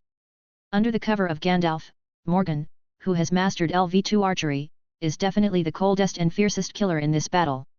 Every arrow he shoots represents the soul of an orc going to hell. Coupled with the output of the dwarves, more than half of the orc scouting team of more than 20 people and more than 20 ferocious Gundaba wargs were killed in less than half an hour. Seeing this, the remaining half-orcs didn't dare to go any further, and hurriedly fled out of the pitch-black camp. If it's just a dwarf holding a dagger, a battle-axe and a hammer, maybe they really can't do anything about these half-orcs who are frantically fleeing outwards. But in the presence of high-level archers, it is not so easy for these half-orcs to escape. Seeing the remaining 4 or 5 half-orcs hastily escaped from the camp and fled into the dark night, Morgan strode onto a boulder and yelled, "Gandalf!" Gandalf immediately understood and held up his staff. In the next second, the staff erupted with a burst of intense and dazzling white light, illuminating the night sky. Morgan quickly reached out to touch the quiver on his back, and this time, he drew 3 long arrows. The unprecedented 3 arrows. The light emanating from the staff flickered away. But for Morgan, it was enough to see the fleeing orc clearly for a moment. 3 arrows hit the bowstring, and Morgan drew the full moon this time. Whoosh whoosh! 3 arrows shot into the pitch-black night in an instant. Soon, everyone on the battlefield heard screams coming from outside the camp. 2 escaped. Morgan jumped off the boulder and spoke with obvious regret in his tone. Every one of these orcs killed is likely to have soul power, and it is a pity that they were run away. Of course, others must not understand what Morgan really meant. Morgan, it's nothing, you've done really well today. Sure enough, thinking that Morgan was blaming himself, a dwarf immediately answered. Yes, Morgan just saved me once. The dwarf Groin also spoke in a muffled voice. As soon as he lost his mind for a moment, he was almost hacked by the half-orc who rushed up. Fortunately, Morgan shot the half-orc to death in time. Although it is embarrassing to be rescued in such a small battlefield, it is a fact that Morgan saved himself. Groin had a strong self-esteem, but he never bothered to lie about this kind of thing. Seeing that Morgan blamed himself, he immediately spoke up for Morgan. A bow can shoot 3 arrows at a time. I've only heard of elves sharpshooters being able to do this kind of archery. Morgan's current bow and archery skills are excellent. The white-bearded dwarf Bahrain also said with a smile, but he didn't finish speaking. Ow! Suddenly, a deep and terrifying howl came from outside the wilderness immediately. Everyone's expressions changed, and Gandalf immediately said, "The orcs are calling for reinforcements, we should go." Thorin Oakenshield's complexion immediately sank. He and the orcs were feuds, and he also knew what the voice represented, especially since there was a fight just now. Go, go. Keely Philly to lead the horse. Bomber clears the dishes, and the others clear their things. Fast. Gandalf and Thorin Oakenshield spoke at the same time, and the group immediately knew the seriousness of the matter. Pack it up quickly. Soon, a group of people led the horses and ran wildly in the dark wilderness. Traveling in the wilderness at night is obviously a dangerous business. Fortunately, the expedition team has a large number of people. Quick, follow up. Damn, come back, you went the wrong way. This way. It's so dark I can't see clearly. Time passed slowly, and at some point the crescent moon emerged from the clouds again. The hazy moonlight shines on the earth. Among the rolling hills, a group of people are running wildly. How long have we been running? Do not know. Are the orcs still following? Do not know. I probably didn't keep up, it seems like I didn't hear anything. Keep running, can't stop, those Gundaba wargs have strong noses. Here, follow up quickly. This group of people leading the horses and fleeing in embarrassment is naturally Morgan's Lonely Mountain expedition team. Not long ago, he escaped from the sneak attack of the orc scouts, and he didn't dare to stop at this moment. Time passed slowly. When the eastern sky began to glow with a ray of white clouds, the members of the expedition team who ran wildly for most of the night finally couldn't bear it anymore. Hoo-hoo! It's almost dawn, the orcs shouldn't be able to catch up. Can you rest? I really can't run anymore. Very hungry. Me too. Watching the panting, chirping dwarves, Thorin Oakenshield looked up at Gandalf. Orcs don't like daylight. Knowing what Thorin Oakenshield wanted to ask, Gandalf said casually. Then rest. Thorin Oakenshield nodded, and walked aside on his own. The group of dwarves breathed a sigh of relief immediately after getting the consent of the dwarf prince. Just lie down and rest on the spot. But Thorin Oakenshield shook his head again and said, it's not good here, it's too open and not safe enough. Gandalf, who had just pulled out the tobacco rod, paused, looked up and looked around, pointed to the forest in the distance and said, go there, it will be much better to be covered by trees. Thorin Oakenshield looked over and quickly nodded, go there. After half an hour, the expedition team arrived at a woodland halfway up the mountain. Thorin Oakenshield soon saw a wooden house that had been abandoned for a long time, and there was a relatively flat open space around it. Just here. Keely Philly to feed the horses. Bomber Bover lights a fire. Thorin Oakenshield gave an order, and the team had a clear division of labor. Soon, the group was busy again. It didn't take long for a pile of exuberant fires to burn blazingly. Because there were only 3 of the 4 piebald deer that Morgan and Keely had caught yesterday evening. Just after a fight, they ran wildly in the middle of the night. Balin, the white-bearded dwarf who manages the food logistics, decided to reward everyone. So, with a wave of his little hand, the 3 piebald deer that were killed yesterday were put on the grill one by one. After a busy day, everyone began to sit around the fire, bandaging and chatting. As the MVP of this battle, Morgan is naturally the focus of everyone's chat. But Morgan didn't feel like chatting right now. He waved his hand, and sat on a boulder not far from the fire, closed his eyes and meditated. Before he closed his eyes, Morgan thought about it. Brush brush. A series of virtual data immediately jumped and flashed in front of his eyes. Time traveler, Morgan. Race, human. Biology level, tier dash. Soul power, 6. Attributes, strength plus, constitution plus, agility plus, spirit plus. Ability, common language, Muay Thai LV2, White Crow Sword LV1, Bow and Archery LV2. Talent, intimacy, special skill. Current world exploration progress, 0.35%. One after another data kept appearing. Morgan's eyes were fixed on the column of soul power. When he saw the number behind the soul power, he couldn't help but take a deep breath. He actually has a full 6 points of soul power. It was a bumper harvest, a real bumper harvest. Chapter 18. The Strength Source. Call. After Morgan saw the data in front of him, he let out a long breath. It's not easy. It has been 2 months since I came to this world. It has been 2 months since I got this so-called time traveler system. The first point of soul power was obtained by mistake. Strengthening the bow and archery possessed by this body to LV2 won the dwarf Kili and successfully joined the Lonely Mountain expedition. It is also this LV2 level of archery that not only greatly increases Morgan's strength, but also allows him to mix like a fish in water in the expedition team. On the contrary, he brought Muay Thai to this world from the earth and has been immersed in Muay Thai for more than 10 years, but he has almost no chance to show it.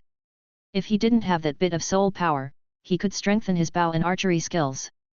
With Gandalf around, Morgan may still be able to join the expedition team, but he will never have the outstanding performance he is now, let alone his current status in the team. Because if you don't use Muay Thai, Morgan can't even compare to the youngest dwarf filly in the team in terms of swordsmanship alone. Start with getting the first point of soul power. Morgan knew that this thing was the core of his system, and it was also the only way for him to survive and be strong in this world. Since leaving Hobbiton in the Shire a month ago, Morgan has been thinking about how to continue to gain soul power, and contracted hunting every day, mainly for this reason. Otherwise, catch the day's way down. Everyone else was resting in the camp, so why did he work so hard every day and spend an hour or two resting to go hunting? He's not a fool. Although not so much soul power obtained directly from hunting. But if there is no actual combat practice of hunting every day, Morgan is an LV2 level archery skill empowered by the system, but he will never improve so fast and be as sharp as he is now. Naturally, it was impossible to snatch so many heads when the orcs attacked. It all goes hand in hand. Now, it is finally the end of all hardships. Call. Various thoughts flashed through his mind quickly. Morgan shook his head. Pull up your spirits and focus on the data column that represents your own attributes in front of you. Next he will strengthen. LV2 level archery is so strong, LV3 level is still good. I'm a bit weak in close combat. Although Muay Thai is good, the enemies I face now are all armed with various cold weapons. It's too bad. Although the archery skills are good, the arrows are limited. If you finish shooting, you have to carry the big sword on your shoulders. The White Crow swordsmanship must be strengthened this time. There are 4 other attributes. Strength is easy to understand, it should correspond to one's own strength. Physical strength should be equivalent to the blood volume in the game. Good physical strength, resistance to resistance, and resistance to beating. Agility is also easy to understand. It corresponds to your own speed, attack speed, reaction speed, and action speed. As for the spirit, although it seems a bit mysterious to say it, it is by no means a mysterious existence in this world. In a world with extraordinary power, the spirit is a field that is often easily overlooked, but also easily attacked. Spirit should correspond to attributes such as will. If the will is strong enough, when encountering spiritual spells such as charm and bewitching, you can resist, have the ability to resist, and even be directly immune. Each of the 4 major attribute enhancements is very useful. Morgan's eyes kept wandering between the virtual attribute column and the ability column like looking at flowers, and his mind kept thinking. Soon, Morgan's eyes stopped on the bow and archery in the ability column. As I just said, Morgan's current strength is all in archery.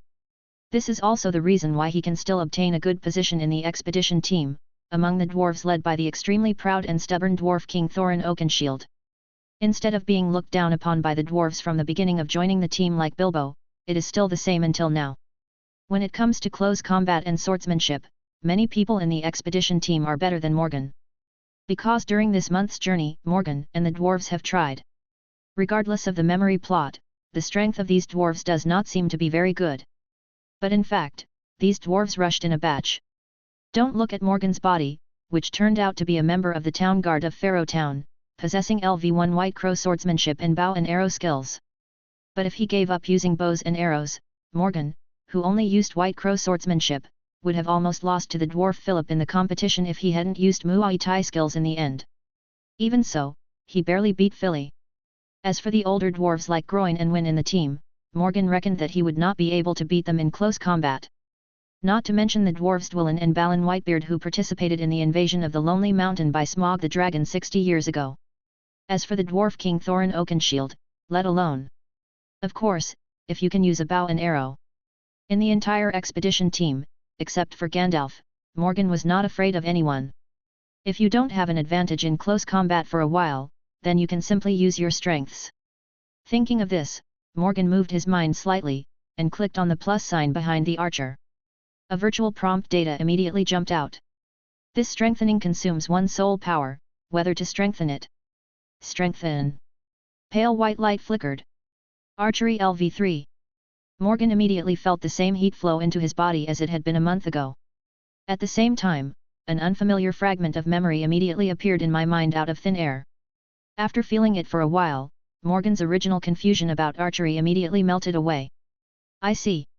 With just a little insight, Morgan felt his progress in bow and archery, and couldn't help secretly praising him. But this time is not the time to carefully experience the sentiment. Morgan's gaze returned to the data bar in front of him again. Continuing to strengthen, Morgan did not hesitate this time, and once again focused on archery. This time strengthen the digestion of soul power 3, is it strengthened? And many more. The virtual prompt data jumped out again, Morgan was stunned this time, and then his eyes widened. 3 soul power enhancements once. Why don't you grab it? Although I know that if I continue to strengthen my bow and archery skills, there may be greater changes. But look at the remaining 5 points of soul power. Morgan resolutely gave up and continued to strengthen his bow and arrow skills, and turned his attention to the White Crow sword technique. LV3 level archery is enough for the time being. You have to keep up with other aspects in order to make yourself stronger. This time, after thinking about it for a while, Morgan clicked on the plus sign behind White Crow swordsman. This strengthening consumes 1 soul power, whether to strengthen it. Strengthen. White Crow sword technique LV2. Feel an extra piece of strange memory in your mind. Morgan simply felt the flip and stopped. Level 2 White Crow swordsmanship, he still needs to practice for a long time if he wants to fully master it. Before that, continuing to strengthen him would only improve him to a limited extent. Thinking of this, Morgan moved his gaze to the column of the 4 attributes. There are still 4 points of soul power left. Strengthen what first? Chapter 19. Strengthening Secrets. Morgan turned his gaze around the 4 attributes. It didn't take long for him to make a plan. First of all, the strength must be strengthened once. This is the most basic and important attribute. Whether it is swinging a sword or drawing a bow for a long time, it needs strong strength to support it. Thinking of this, Morgan's thoughts moved slightly. The first point of attribute strengthening is on the plus sign after the attribute strength. This strengthening consumes 1 soul power, whether to strengthen it. Strengthen. Power LV1. Pale white light flickered. Once again, I felt a stream of heat being injected into my body out of thin air. Morgan seemed to be able to sense something extra in his body, but he couldn't feel anything specifically. Morgan clenched his fist slightly. Well, I felt it this time. Every time the system is strengthened, it is similar to being forcibly empowered. Although it can be mastered wholeheartedly in a short period of time. But the actual grasp is very simple, very rough, like fur. On this point, Morgan has a deep understanding of the strengthening of bow and archery skills over the past few months.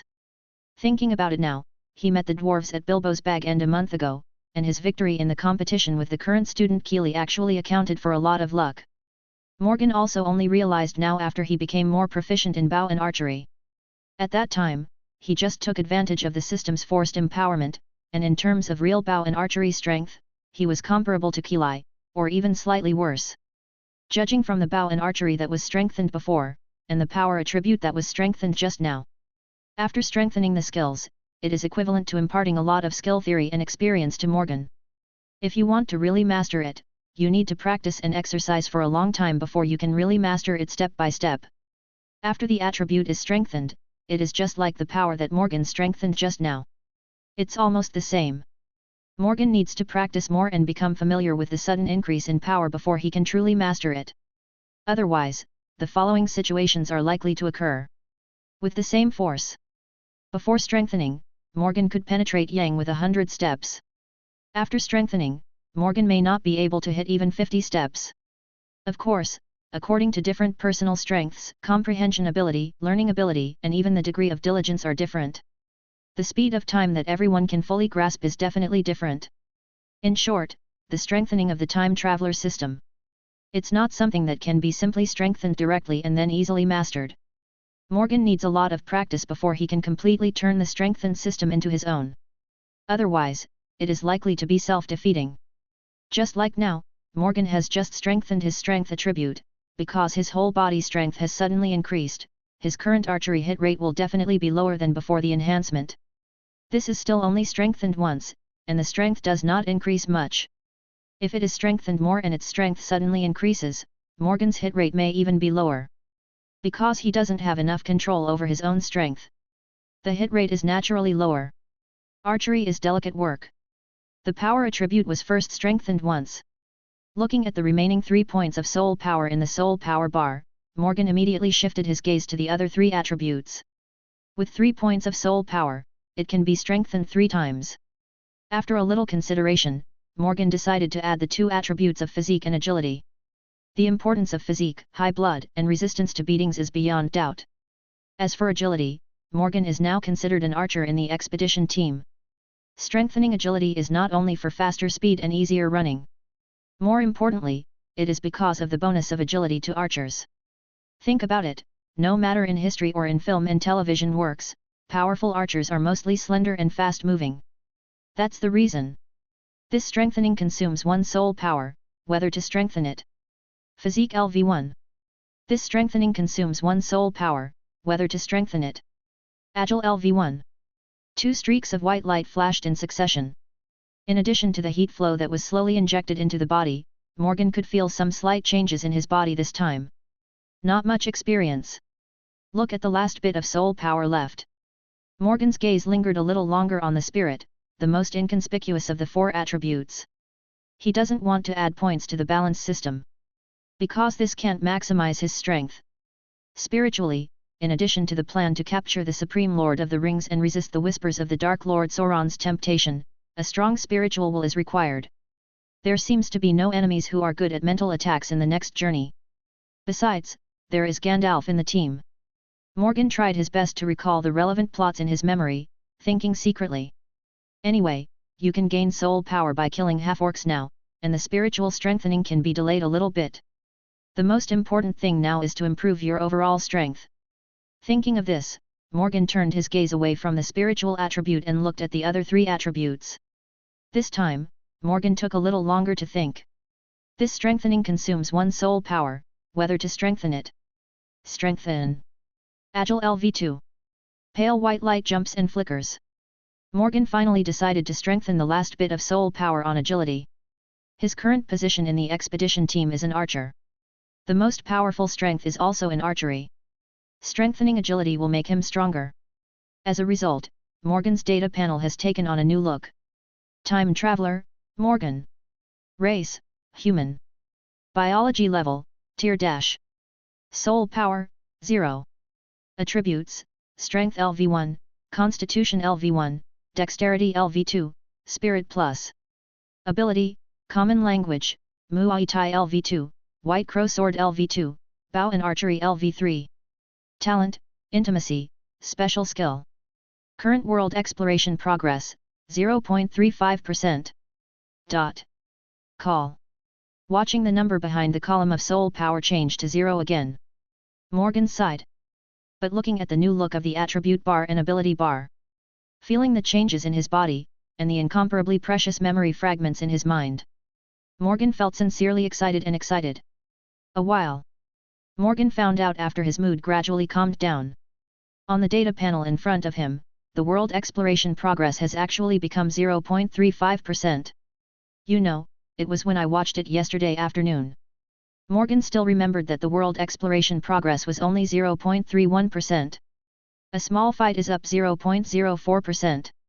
It seems that finding the plot characters, actively participating in the interaction of the plot characters, and actively intervening in the plot is the only way to increase the speed of world exploration. At this time, Morgan! A voice suddenly came from the side. Morgan regained consciousness and opened his eyes, only to find that the roasted spotted deer on the fire tripod was already cooked. The air is filled with the smell of grilled meat.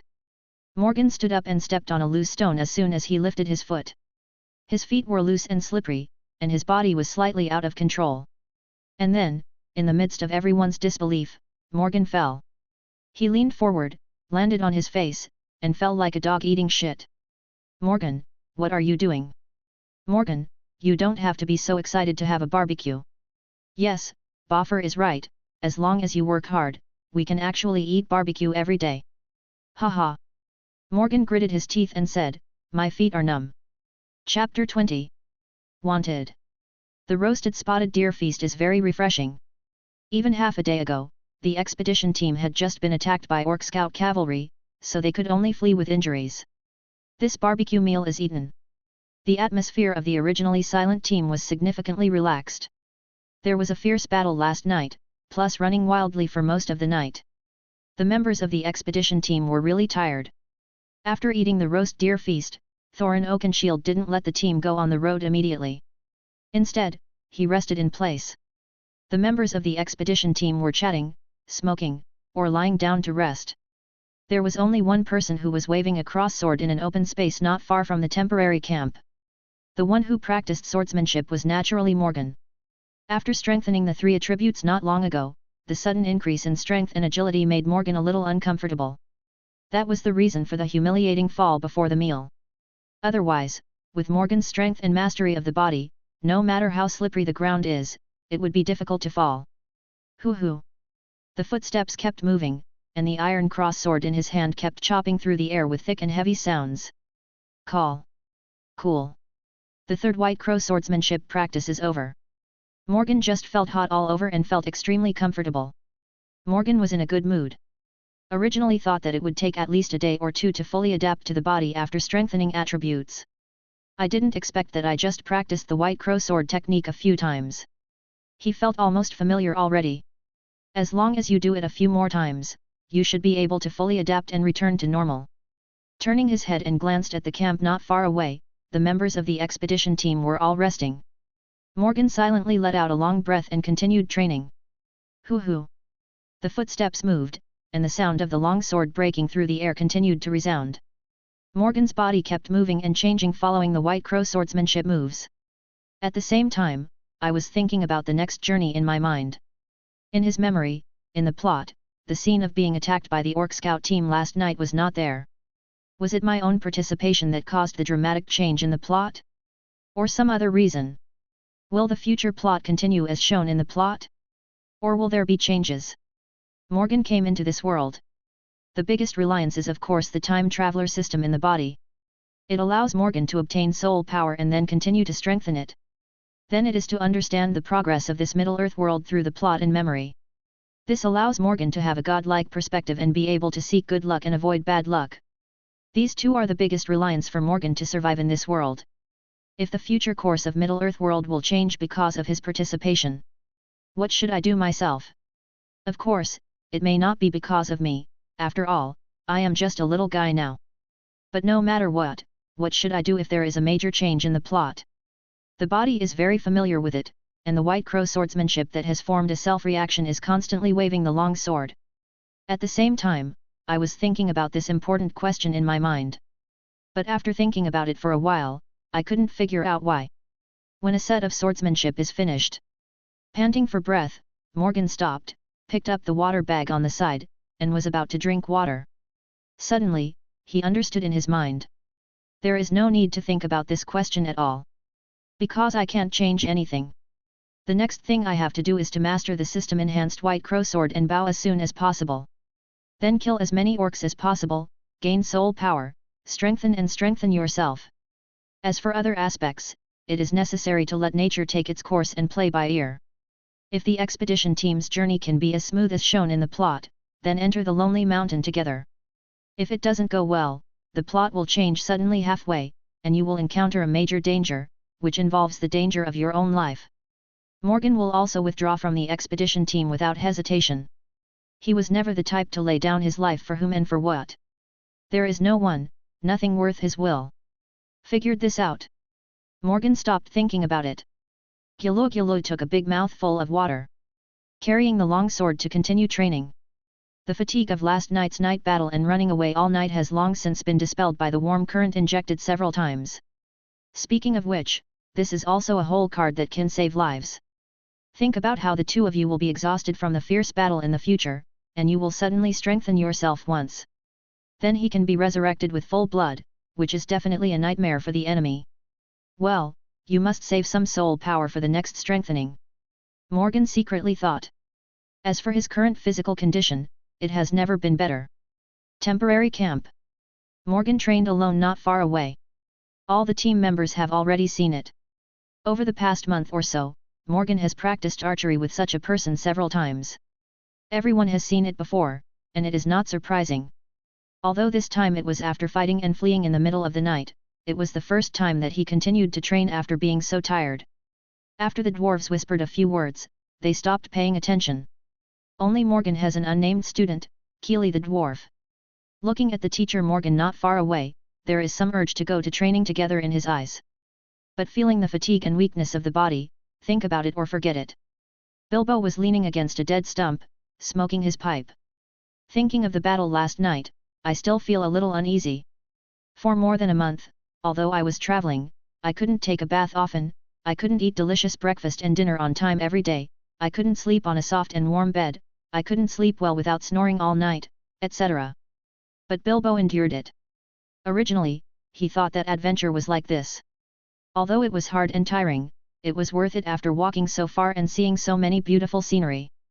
However, the group of ugly, ferocious orcs appeared last night. Completely overturned Bilbo's imagination. Let him really realize for the first time what a real adventure is. A corner of the camp, inside the abandoned dilapidated house. Gandalf and Thorin Oakenshield were talking. I just entered the range of activities of half-orcs, and was discovered by half-orcs. It can't be such a coincidence. Thorin, who else have you spoken to about the expedition besides your family? Gandalf turned his head as he spoke, looked at Thorin's oak shield and asked seriously. No one. Thorin Oakenshield shook his head.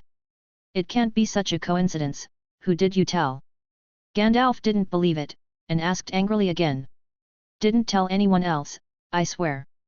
Thorin Oakenshield spoke seriously. But even when everyone disagreed with Bilbo joining the team, Thorin Oakenshield had never seen such an angry Gandalf, so he asked, what's going on? Seeing that Thorin Oakenshield didn't seem to be lying, Gandalf didn't ask any more but replied in a deep voice, you are probably wanted. Chapter 21. Troll. What do you mean? After Gandalf finished speaking, Thorin Oakenshield was startled, and asked immediately. You, even your entire Turin family, are probably wanted. Otherwise, there's no way the half-orcs would come to the door so quickly. As for the reason, you yourself know better than me. Gandalf spoke in a deep voice, and Thorin Oakenshield's heart immediately sank. If, as Gandalf said, the entire blood of the dwarves in Turin is wanted, the half-orcs can indeed rely on the taste of the people of the same blood to find them by following their footprints. This can also explain why the half-orc scouts can find them quickly after stepping into the range of half-orc activities. There is only this possibility. As for the theory of coincidence, it is impossible. After a long silence, Thorin Oakenshield said in a deep voice, if that's the case, no, we must leave immediately, orcs may come to our door at any time. Gandalf looked up at the sun hanging high outside, and said casually, probably not for the time being, orcs don't like sunlight. It's time to go, at least go far enough before dark. Thorin Oakenshield shook his head, and he was about to walk towards the resting crowd. I just went through a battle last night and ran all night long. Do you think we can continue on the road now? Even if we can, those horses certainly can't. Gandalf continued to speak, but Thorin Oakenshield stopped immediately. After a little silence, Thorin Oakenshield turned his head and looked at Gandalf. What do you want to say? It's very close to Hidden Valley. We can continue to advance along the valley, so that the orcs don't dare to catch up. Gandalf continued to speak, but was interrupted decisively by Thorin Oakenshield. No. I told you a long time ago, I don't want to go near that place. Why? We go there not only to avoid the orcs. The elves also help us, we get food, we get a really good rest, and we get advice from the elves. Gandalf was always a little puzzled. This is a thing that serves multiple purposes and does no harm. I don't need their advice. Thorin Oakenshield refused without hesitation. But King Elrond, you can interpret that map for us. Don't forget, there are too few people in Middle-earth who can interpret that map. And we have the opportunity now. As long as we enter the Hidden Valley, all our current difficulties can be solved. Gandalf spoke in a low voice. Help us. Did the elves help us when Smaug the dragon attacked Erebor? Did the elves help us when those damned orcs plundered Moria and desecrated our temple? No, they just watched. Now you actually want me to beg the people who betrayed my grandfather, my father, and the elves who betrayed my entire Turin clan. Thorin Oakenshield turned to look at Gandalf, shook his head firmly and said coldly. But you are not them. I didn't give you the map and the key, but I didn't want you to live in memory forever and keep hatred in mind. Hearing Thorin Oakenshield's extremely stubborn words, Gandalf's face turned cold and he shouted. That's the key to Lonely Mountain, and you have no right to keep it. Thorin Oakenshield continued, as stubborn as the hardest granite. Humph. Seeing Thorin Oakenshield's stubborn face, Gandalf was really angry. The team had just been attacked last night, and now they were being hunted by orcs again. The food was almost consumed, and everyone in the expedition team was sleepy and tired. And there is the biggest problem. The secret passage of the Lonely Mountain hidden in that map has not been solved. The whole team faced so many difficulties. Obviously, as long as they enter the Hidden Valley, everything can be solved. Thorin Oakenshield stubbornly turned a blind eye to this because of the family hatred many years ago. This is just a joke. Humph. I hope you won't regret it. Gandalf laughed angrily, snorted coldly, turned around and walked out. He knew that the dwarves were stubborn, but he didn't expect the dwarves to be so stubborn. This is no longer stubborn, this is unreasonable. Gandalf stormed out of the house. A group of dwarves who were resting outside immediately looked over. Everyone heard the dispute between Gandalf and Thorin Oakenshield just now. All right, Gandalf. Where are you going? Looking at Gandalf, who was striding out in a hurry with an angry face, Bilbo immediately stood up and asked. Go find the only rational person in the team. Who is it? Myself. Gandalf stormed away. The originally relaxed camp atmosphere immediately fell silent. The team was attacked by orcs last night. Thorin Oakenshield, who is now the leader, quarreled with the wizard Gandalf again. Everyone was a little worried. Boom. At this time, there was a deafening thunder in the sky. Everyone was taken aback. Immediately looked up. I saw that the sky, which was still a small sunny day not long ago, was now covered with overcast clouds. The sky was gloomy, and it looked like it was going to rain. Damn it, it freaked me out. How did the weather change so quickly? Come on, it's going to rain, let's set up a tent. Wait a minute, it shouldn't be that fast. No, it's already down. Quick, put up a tent, I don't want to get wet in this weather. Bean-sized raindrops fell quickly. Immediately, the temporary camp became very busy. In a clearing in the woods not far from the camp, Morgan's training also stopped. The discomfort caused by strengthening and improving attributes has completely disappeared. The White Crow swordsmanship has also improved a lot after being encouraged by the seedlings. As for the bow and archery that has now reached LV3 level. Next, slowly absorb and train slowly. Clap clap. This autumn rain came very quickly. It didn't even take half an hour from the thunderstorm to the rain. Just as he brought the kettle to his mouth, dense crackling raindrops immediately fell crazily. Morgan breathed out the fragrance and didn't bother to drink water. He put away his long sword and ran to the camp not far away with the water bottle in his hand. There are no caves and caves for shelter from the rain in this temporary camp. Morgan hurried back to the camp, watching Bilbo struggling to open the tent. Morgan immediately stepped forward to help. When most of his clothes were soaked, Morgan and Bilbo finally opened the tent that belonged to him, Bilbo, and Gandalf. "Why didn't you see Gandalf?" Taking off the leather armor on his body, Morgan asked casually. "I do not know either. Gandalf quarreled with Thorin and went out."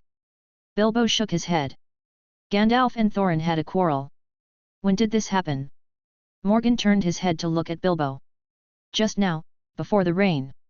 After Bilbo finished speaking, Morgan immediately thought of something, and immediately walked out shirtless. Then, he saw an abandoned and dilapidated wooden house in the corner of the camp not far away. Looking at the abandoned wooden house, Morgan narrowed his eyes slightly, flashed the plot memory quickly in his mind, and murmured, "Trolls." Chapter 22. Thief. Looking at the dilapidated house in the corner of the camp that was so dilapidated that only one house frame remained, Morgan's mind immediately remembered the relevant plot in memory. In the plot, Gandalf and Thorin Oakenshield had a very fierce quarrel because of the root problem. The place of that quarrel was in a dilapidated wooden house in a temporary rest camp. Not far from the forest where the wooden house was located, there lived 3 giant trolls. Because when it was about to rest at night, the horses of the expedition team were stolen. The dwarves went in search of the horses, and only then did they discover the existence of the trolls. Originally, Morgan had a deep impression of this plot in his memory. Because after Gandalf killed 3 trolls with sunlight, the expedition team not only found a lot of treasure in the cave where the trolls used to hide. At the same time, he found a very precious elf sword, which Morgan remembers deeply. It was just a battle last night, running from midnight to early morning. In addition, after just stopping to rest, Morgan was busy checking the system harvest and strengthening these things. The mood was up and down, and there was no time to pay attention to other things. As for the barbecue meal in the morning, Morgan went to training quickly because of the unbalanced body after strengthening. That's why he didn't notice that he came to this abandoned wooden house. "What's the matter, Morgan?" At this moment, Bilbo saw this and followed out, asking hastily. "Do you know why Gandalf and Thorin quarreled?" Morgan turned to Bilbo and asked. Because the distance is a bit far. I seem to have heard Gandalf say that he was going to some valley or something, and Thorin seemed unwilling to do so. As for the rest, I don't know." Bilbo shrugged. "Really?" Hearing Bilbo's words, Morgan was basically sure that he had come to the place where the 3 trolls lived. "I see." Morgan nodded, turned, and returned to the tent. Bilbo followed, and asked again, "Morgan, Gandalf should be back, right?" Morgan turned his head and smiled, "Don't worry, Gandalf will definitely come back, don't forget that he is a wizard." After speaking, Morgan returned to the tent. The news that there are 3 trolls living not far from this camp must not be told to other people, only to know. Because Morgan couldn't explain why. But now that I know that there are a lot of treasures and elf swords in the ogre's hideout, how to find a way to get the maximum benefit is what Morgan should think about now. It is only in the morning now. If the heavy rain outside can continue to fall, it will last a whole day. The team may continue to live here temporarily. If the rain stops once, Thorin Oakenshield will definitely let the team continue on the road. Also, Morgan remembers that in the memory plot, the expedition team encountered the orcs immediately after copying the treasure sword in the hole of the 3 trolls. It's just that in the plot, it seemed that it was the first time the expedition team encountered a half-orc. Now in fact, the team was spotted by the orc scouting team last night. The plot has changed. The current expedition team is likely to be found by the orcs at any time. Even during the day. Morgan has not forgotten that it is tomorrow in the plot, after copying the troll cave. The expedition team was the orc they encountered during the day, and it was still sunny. Although half-orcs don't like sunlight, they don't like to be active during the day.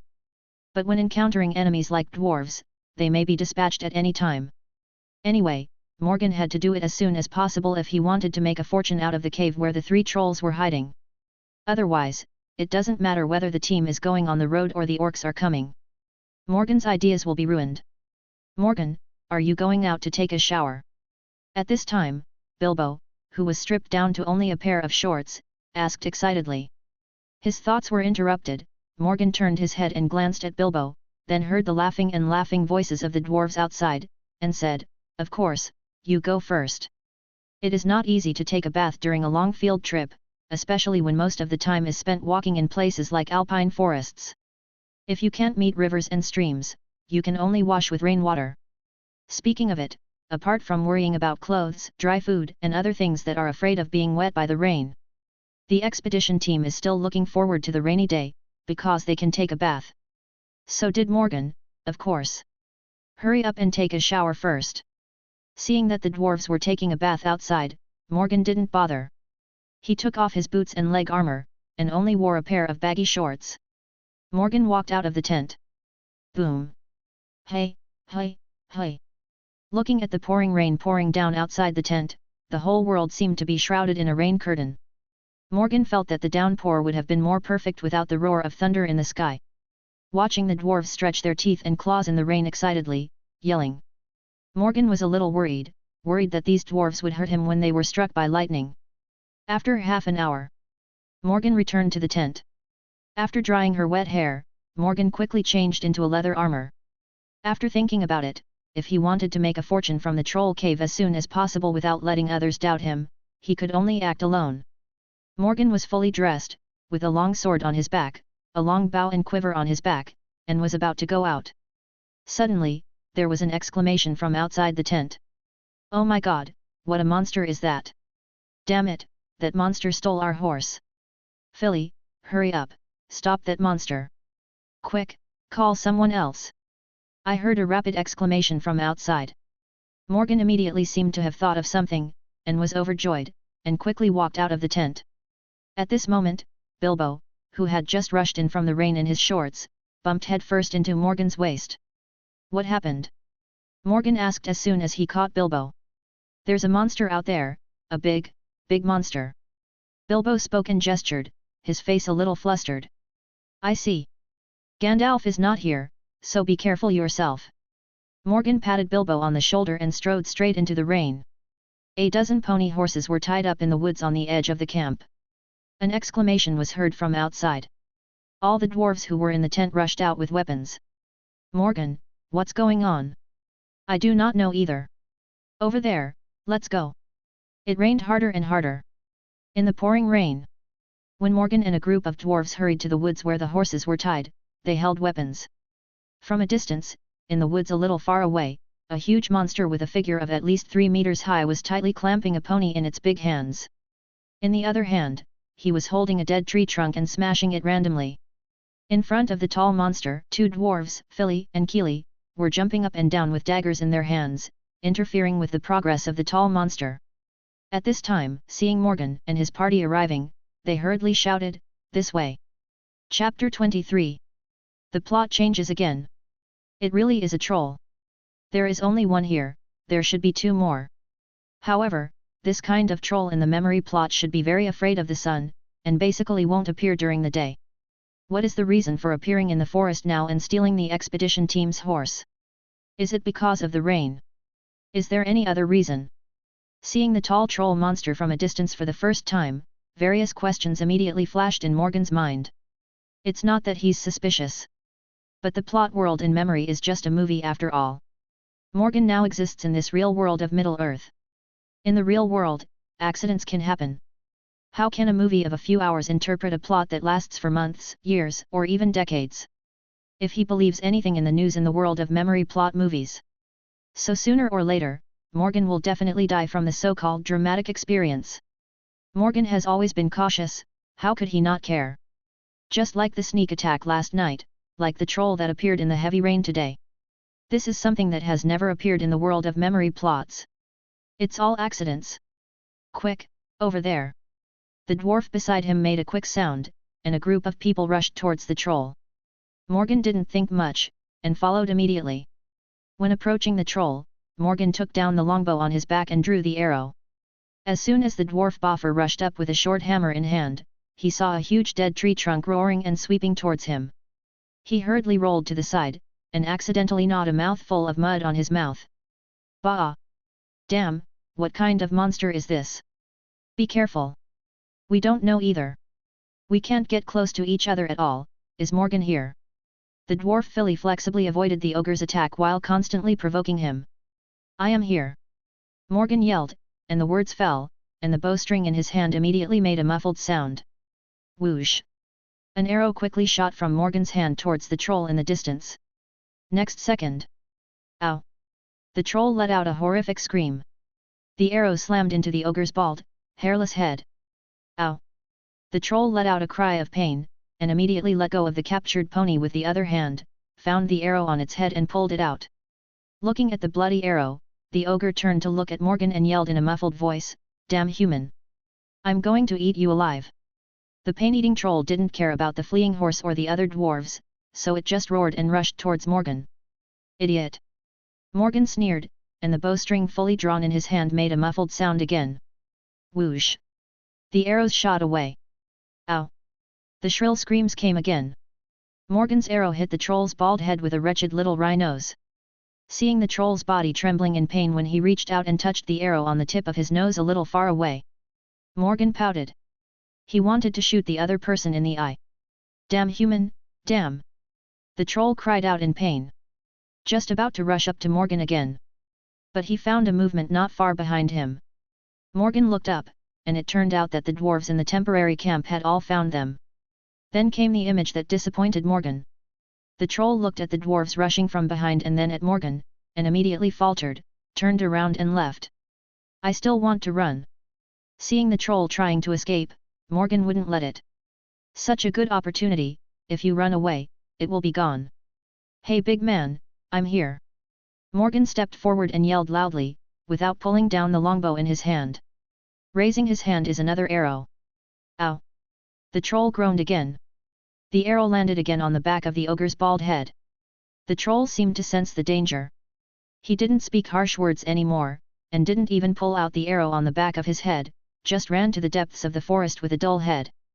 The troll has a huge body, and every step can cover a long distance, and his running speed is not slow. It was easy for a group of dwarves to distance themselves. Morgan is faster, and his agility has been enhanced to LV2. His current movement speed is more than twice as fast as before the enhancement. But seeing the troll only looking to run away, Morgan just wanted to swear. The monster has rough skin and thick flesh, and if it doesn't hit the deadly spot like the eye, even if it turns the opponent into a hedgehog, it won't be able to kill it. If you can't kill the troll, forget about the treasure and sword hidden in the cave. Morgan ran after him without thinking. "Morgan!" At this time, Thorin Oakenshield's voice came from not far away. Morgan stopped and looked at the dwarf prince surrounded by a group of dwarves. "There is no need to chase it anymore, it has already been driven away, and there is no need for us to take risks." Thorin Oakenshield looked at Morgan and shook his head and said. "But we've heard it, so what if it comes back?" Morgan knew that Thorin Oakenshield had a point. Such a huge monster is powerful and not easy to kill. If the expedition team rushes up to deal with it, there is a high possibility of casualties. But Morgan didn't want to just give up. The ogre hides in the cave and there are treasures and elf swords hidden in it, and he can't tell. "Don't worry, we won't stay here for long. We'll go as soon as the rain stops." Thorin Oakenshield's voice fell. Morgan thought sure enough, the plot changed again. But can it rain all day? Morgan looked up at the sky, and the heavy rain was still in the sky. "No, look over there." At this time, the dwarf filly suddenly made a sound. Everyone looked in the direction of Philip's finger. In the heavy rain, the gigantic troll that had just fled in a hurry reappeared. But this time not just one, but 3. There is also an arrow stuck in the nose, like a giant ogre with green onions in the nose of a pig leading the way. Behind them were 2 taller and stronger trolls, holding thicker tree trunks. The other party obviously came for revenge. "It's not easy for us to leave now." Bilbo spoke suddenly softly. "Morgan thinks so." Keely continues. Thorin Oakenshield's complexion changed, and he quickly threw the longbow and arrows he brought to Keely before. The others are separated, and the 2 are together. Don't fight head-on, and focus on interference and entanglement. Leave the rest to Morgan and Kelly. Thorin Oakenshield reacted quickly. Seeing the 3 trolls appear, he knew that this battle was inevitable. "Are you sure?" Thorin Oakenshield finished his order, looked at Morgan and asked. "Of course." Morgan grinned, showing his cold white teeth and smiling. "Quick, quick! Separate them all!" Thorin Oakenshield shouted, and the dwarves immediately dispersed. Morgan and Keely held longbows and stood in the corner behind everyone, waiting for the opportunity to move. Combat is imminent. Chapter 24. Kill that human! Hey, hey, hey! The heavy rain is still in the sky. 3 huge trolls in the forest strode quickly, and there was a slight vibration on the ground. Looking at the dozen or so dwarves who were standing scattered and holding various weapons in front of them, a troll with a height of 4 meters and a bald flat head said sharply, "It's the first time I've seen such a small thing. What are they? Are they human? They should be dwarves. My mother caught a few when I was a child." The taller and stronger one, who was nearly 5 meters tall, stretched out his hand and scratched his bald head, thinking for a while before speaking in a muffled voice. "Then can they eat?" The ogre with the flat head spoke quickly. "Of course it can be eaten, and humans can eat it." The biggest troll shouted loudly. "The humans we caught last time were not tasty, the meat was too old." The ogre with the flat round head continued to speak, obviously a bit arrogant. "Idiot, those are farmers, or too old farmers, thin and meatless, of course they don't taste good." The biggest troll slapped the flat-headed troll with his slap, and continued muffled, "These dwarves are different. You can see that they are all round and strong, and they must have flesh. I ate dwarves when I was a child. The meat was thick, juicy, and chewy. Now the dwarves must be as well. Rob, how did you meet these dwarves?" The biggest troll looked at the smallest brother who was leading the way and asked loudly. "I caught 2 big sheep where I caught the farmer before, and then I came across those dwarf turnips. There are a lot of sheep there." "A pig with scallions stuck in its nose, no," the ogre with an arrow stuck in its nose said. "Sheep are the best. Member, did you hear, Rob said they have meaty dwarves and a lot of sheep." Hearing his younger brother's words, the eyes of the ogre with a flat, round, bald head seemed to glow, and immediately screamed at the elder brother beside him. "Shut up, of course I know." The biggest ogre slapped the flat-headed ogre again, and continued, "As long as we catch them, we can eat them for a long time. Hey hey! Bang bang bang bang!" Seeing the 3 behemoths holding thick tree trunks as weapons, they rushed over with the momentum of shaking the earth. A group of dwarves said they were not nervous, of course it was a lie. A monster several times taller than him, with a huge body and an ugly and hideous face. Facing such a creature, the instinctive tension in his heart was inevitable. But the nervousness is the nervousness, and the dwarves are not afraid. When the 2 arrows of Morgan and Keely roared, they shot the leading troll first. The dwarves rushed up. Whoosh! Whoosh! 2 arrows shot away. Ow! The smallest of the 3 trolls, the one with the arrow in his nose screamed, 2 arrows appeared on his ugly face, and his running steps stopped abruptly.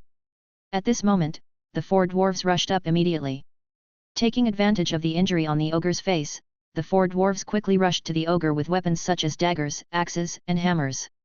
Facing the troll's crotch, legs, and toes, there was a burst of stabbing and stabbing. Pain continued on his face, and his lower body was attacked again.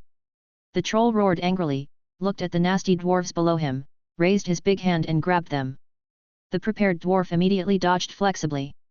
At this time, 2 other larger trolls also rushed over. Seeing this, the dwarves immediately backed away. The ogre, who was in pain all over his body, didn't catch the dwarf and was furious, so he immediately raised the thick tree trunk in his hand and smashed it. Boom! The ground shook violently, and the vegetation, mud and water were smashed and splashed in all directions. The dwarves fled quickly. At the same time, Morgan drew the arrow again, and drew the bow and arrow into a full moon. When the ogre with 3 arrows stuck in his face turned his head, Morgan focused his eyes deeply, held his breath, and plucked the bowstring with his fingers again. Whoosh! The arrows flew away with a whistling sound. In a blink of an eye, he was in front of the ogre, who was as huge as a living target. Ow! The scream of the ogre shot by the arrow was much louder and more horrific this time than before. The sudden increase in screams immediately attracted everyone's attention. It's just that the ogre, who was shot again, covered half of his face with one hand, howling, and picked up the thick tree trunk with one hand, and smashed it wildly. Even if it hit another ogre not far away, it didn't notice it at all. Seems to be caught in a rage disorder. But soon, the abnormal troll whose face was shot into a hornet's nest by the arrow stopped his crazy actions. The thick tree trunk used as a weapon in his hand fell to the ground, and the huge figure also began to shake and stand unsteadily. Finally, the big hand covering half of the face fell down feebly, and the shaking troll crashed to the ground. It was only then that everyone saw clearly where Morgan had hit with the arrow that made the ogre scream madly just now. It turned out that it shot into the ogre's eye. Black and red blood flowed out of the shot eye socket like a frenzy. Unlike the long arrows piercing the ogre's head, the arrows that hit the eyes can only see the tail feathers of the arrows. The sharp arrows and long arrows all pierced deeply into the ogre's head from the eye sockets. This is also the reason why the ogre was killed by this arrow after being shot several times before. Boom! The huge troll fell to the ground with a crash. The dwarves scattered in the forest cheered immediately. For the dwarves, these gigantic monsters with several arrows stuck in their heads and still jumping around like normal people gave them a powerful impression. Though the dwarf's most valiant warrior, he has no fear of these gigantic monsters. But how to defeat and kill these monsters is the most troublesome thing for them. Now that Morgan has successfully killed the first huge troll monster, this problem has been solved, and it also symbolizes a signal. As long as the right method is found, this powerful monster can also be killed. As the eldest brother among the 3 trolls, and also the tallest and most powerful one, the troll Monby immediately became very angry when he saw his younger brother Rob fell to the ground and died. Pointing to Morgan who was hiding behind a big tree in the distance, who was shooting his bow and arrow, he shouted, "There, Kobo, kill that human being." The voice of the ogre Menbei fell. The dwarf Kili who was hiding on the other side let go of the arrow in his hand with a calm gaze. Whoosh! The arrow shot out and arrived in an instant. It's just that the troll Menbei noticed Kili in advance, and raised his hand to block his face. The arrow hit the arm. The troll Monber didn't mind the arrow in his arm, as the troll's brother Quib strode toward the damned human who had killed Rob. The troll Quib turned abruptly, striding towards Kili, the dwarf holding a longbow. Chapter 25, Falling Short. Careful! Seeing the 2 gigantic trolls rushing towards the 2 archers regardless, the surrounding dwarves immediately shouted. Quick, stop them! Thorin Oakenshield roared immediately. Such a huge monster has thick skin and thick defenses. With the strength of the expedition team, only Morgan and Kili in the team could hurt the monster with bows and arrows. Thorin Oakenshield could see it from the very beginning. Morgan's arrow just now killed the smaller ogre monster as proof. Now the 2 monsters obviously knew that the 2 archers were the biggest threat. Attempt to kill Morgan and Kili first. At this time, Thorin Oakenshield naturally gave priority to protecting the 2 archers. Only the 2 archers were protected. It is possible to defeat these 2 monsters. Quick, stop them! Thorin Oakenshield roared and charged forward. A dozen dwarves rushed forward. Although it would not be able to kill 2 trolls at once, it would be uncomfortable to stab several daggers and hatchets on the lower body. The injured ogre immediately roared, waving its big hands and slapping the flea-like dwarves below it. On Kili's side, the ogre Menbo was besieged by the dwarves below him, and he couldn't help but stop when he was suddenly in pain, and stretched out his big hand to pat the dwarves. Kili shot an arrow, took the opportunity to turn and leave immediately. And on Morgan's side, the troll Queeb was also haunted by the dwarves. Quickly enraged by the dwarves, the troll Kobo waved his thick tree trunk and slammed at the dwarves. Jumping up and down, the dwarves managed to dodge the troll's attack. Only the surrounding trees, ground, flowers, and soil were completely turned upside down. Morgan remained where he was. Looking calmly at the huge ogre not far away, he once again drew an arrow from the quiver behind his back. With Morgan's current bow and archery attainments, 2 arrows at a time is considered very proficient, and 3 arrows at a time is also fine, but the accuracy rate is relatively low. And the huge troll in front of him looked like a huge living target. But in reality, despite the troll's large size, due to its rough skin and thick flesh, the damage caused by arrows hitting the head, which is relatively weak, is very limited. Not to mention shooting somewhere else on the troll. This point has been demonstrated by Morgan and Kelly before. Their heads are full of arrows, and the trolls can jump around alive and kicking. It is conceivable that there will be no effect if they shoot arrows in other places. It is now known that eyes are the only weakness of trolls. But even if a troll has a huge body, there is a limit to how big a pair of eyes can be. This is the same as Morgan's high hit rate of shooting half-orcs in the head with bows and arrows, but if Morgan is asked to shoot the half-orc's eyes specifically, he can kill the half-orcs. The difficulty must have risen immediately. What's more, the 2 giant trolls in front of them seem to know to protect their eyes at this time. Morgan didn't dare to push himself too hard at this time, and if he shot 1 arrow at a time, the hit rate would naturally be higher. Call. Breathing quickly became gentle, eyes focused on one point, and calmed down. Morgan drew his bow and nocked an arrow to carefully aim at the huge troll not far away, trying his best to find the best opportunity. Boom! Boom! Damn dwarf, when I catch you, I will swallow you alive, roast you, cook you into thick soup. The troll Kobo spoke angrily, and the thick tree trunk was like a toy in his hands, smashing it around, splashing the plants, trees, mud, and water. That's only if you can catch us. Big stupid guy. You are too slow, you will never catch up with us, you will only be played by us. Come on, catch me, let me eat if you catch me. Ha ha. The dwarves jumped up and down around the troll Queeb with agility, mocking wantonly. The ogre Quebec also became more and more angry. Damn it, you bloody dwarfs, squirrels, mice. Hey big guy, look what this is, come get me. Standing behind the troll, Boffer, the dwarf wearing a fur hat and holding a short hammer, pouted his ass and clapped his hands, loudly provoking the troll in front of him. The ogre Quebec rolled his eyes and didn't look back, as if he didn't hear Boffer's provocation. Holding the tree trunk in his hand, he was still chasing and smashing the dwarf groin. Just when Boffer thought the provocation would not get the troll's attention, he relaxed a little. The troll Kobo suddenly dropped the trunk in his hand, then turned around and rushed towards Boffer behind him. Careful! Beware, Boffer! The surrounding dwarves immediately roared. Seeing the gigantic ogre suddenly pounce on him, Boffer's complexion changed drastically, and he was about to run back immediately. It's just that the ogre Kobo's action was extremely sudden. The huge troll's pounce is more than 10 meters long, and with his long arms, he can catch it like this. The dwarf Boffer was captured by the troll without any resistance. Beware, Boffer! Boffer! Let go of Boffer! Seeing that Boffer was captured, the surrounding dwarves rushed up immediately, trying to wave the weapon in his hand to attack the ogre. It's just that the troll finally caught the dwarf in his hand at this time, but just waved his big hand to drive away the other dwarves and didn't fight back at all. Hey, I finally caught you!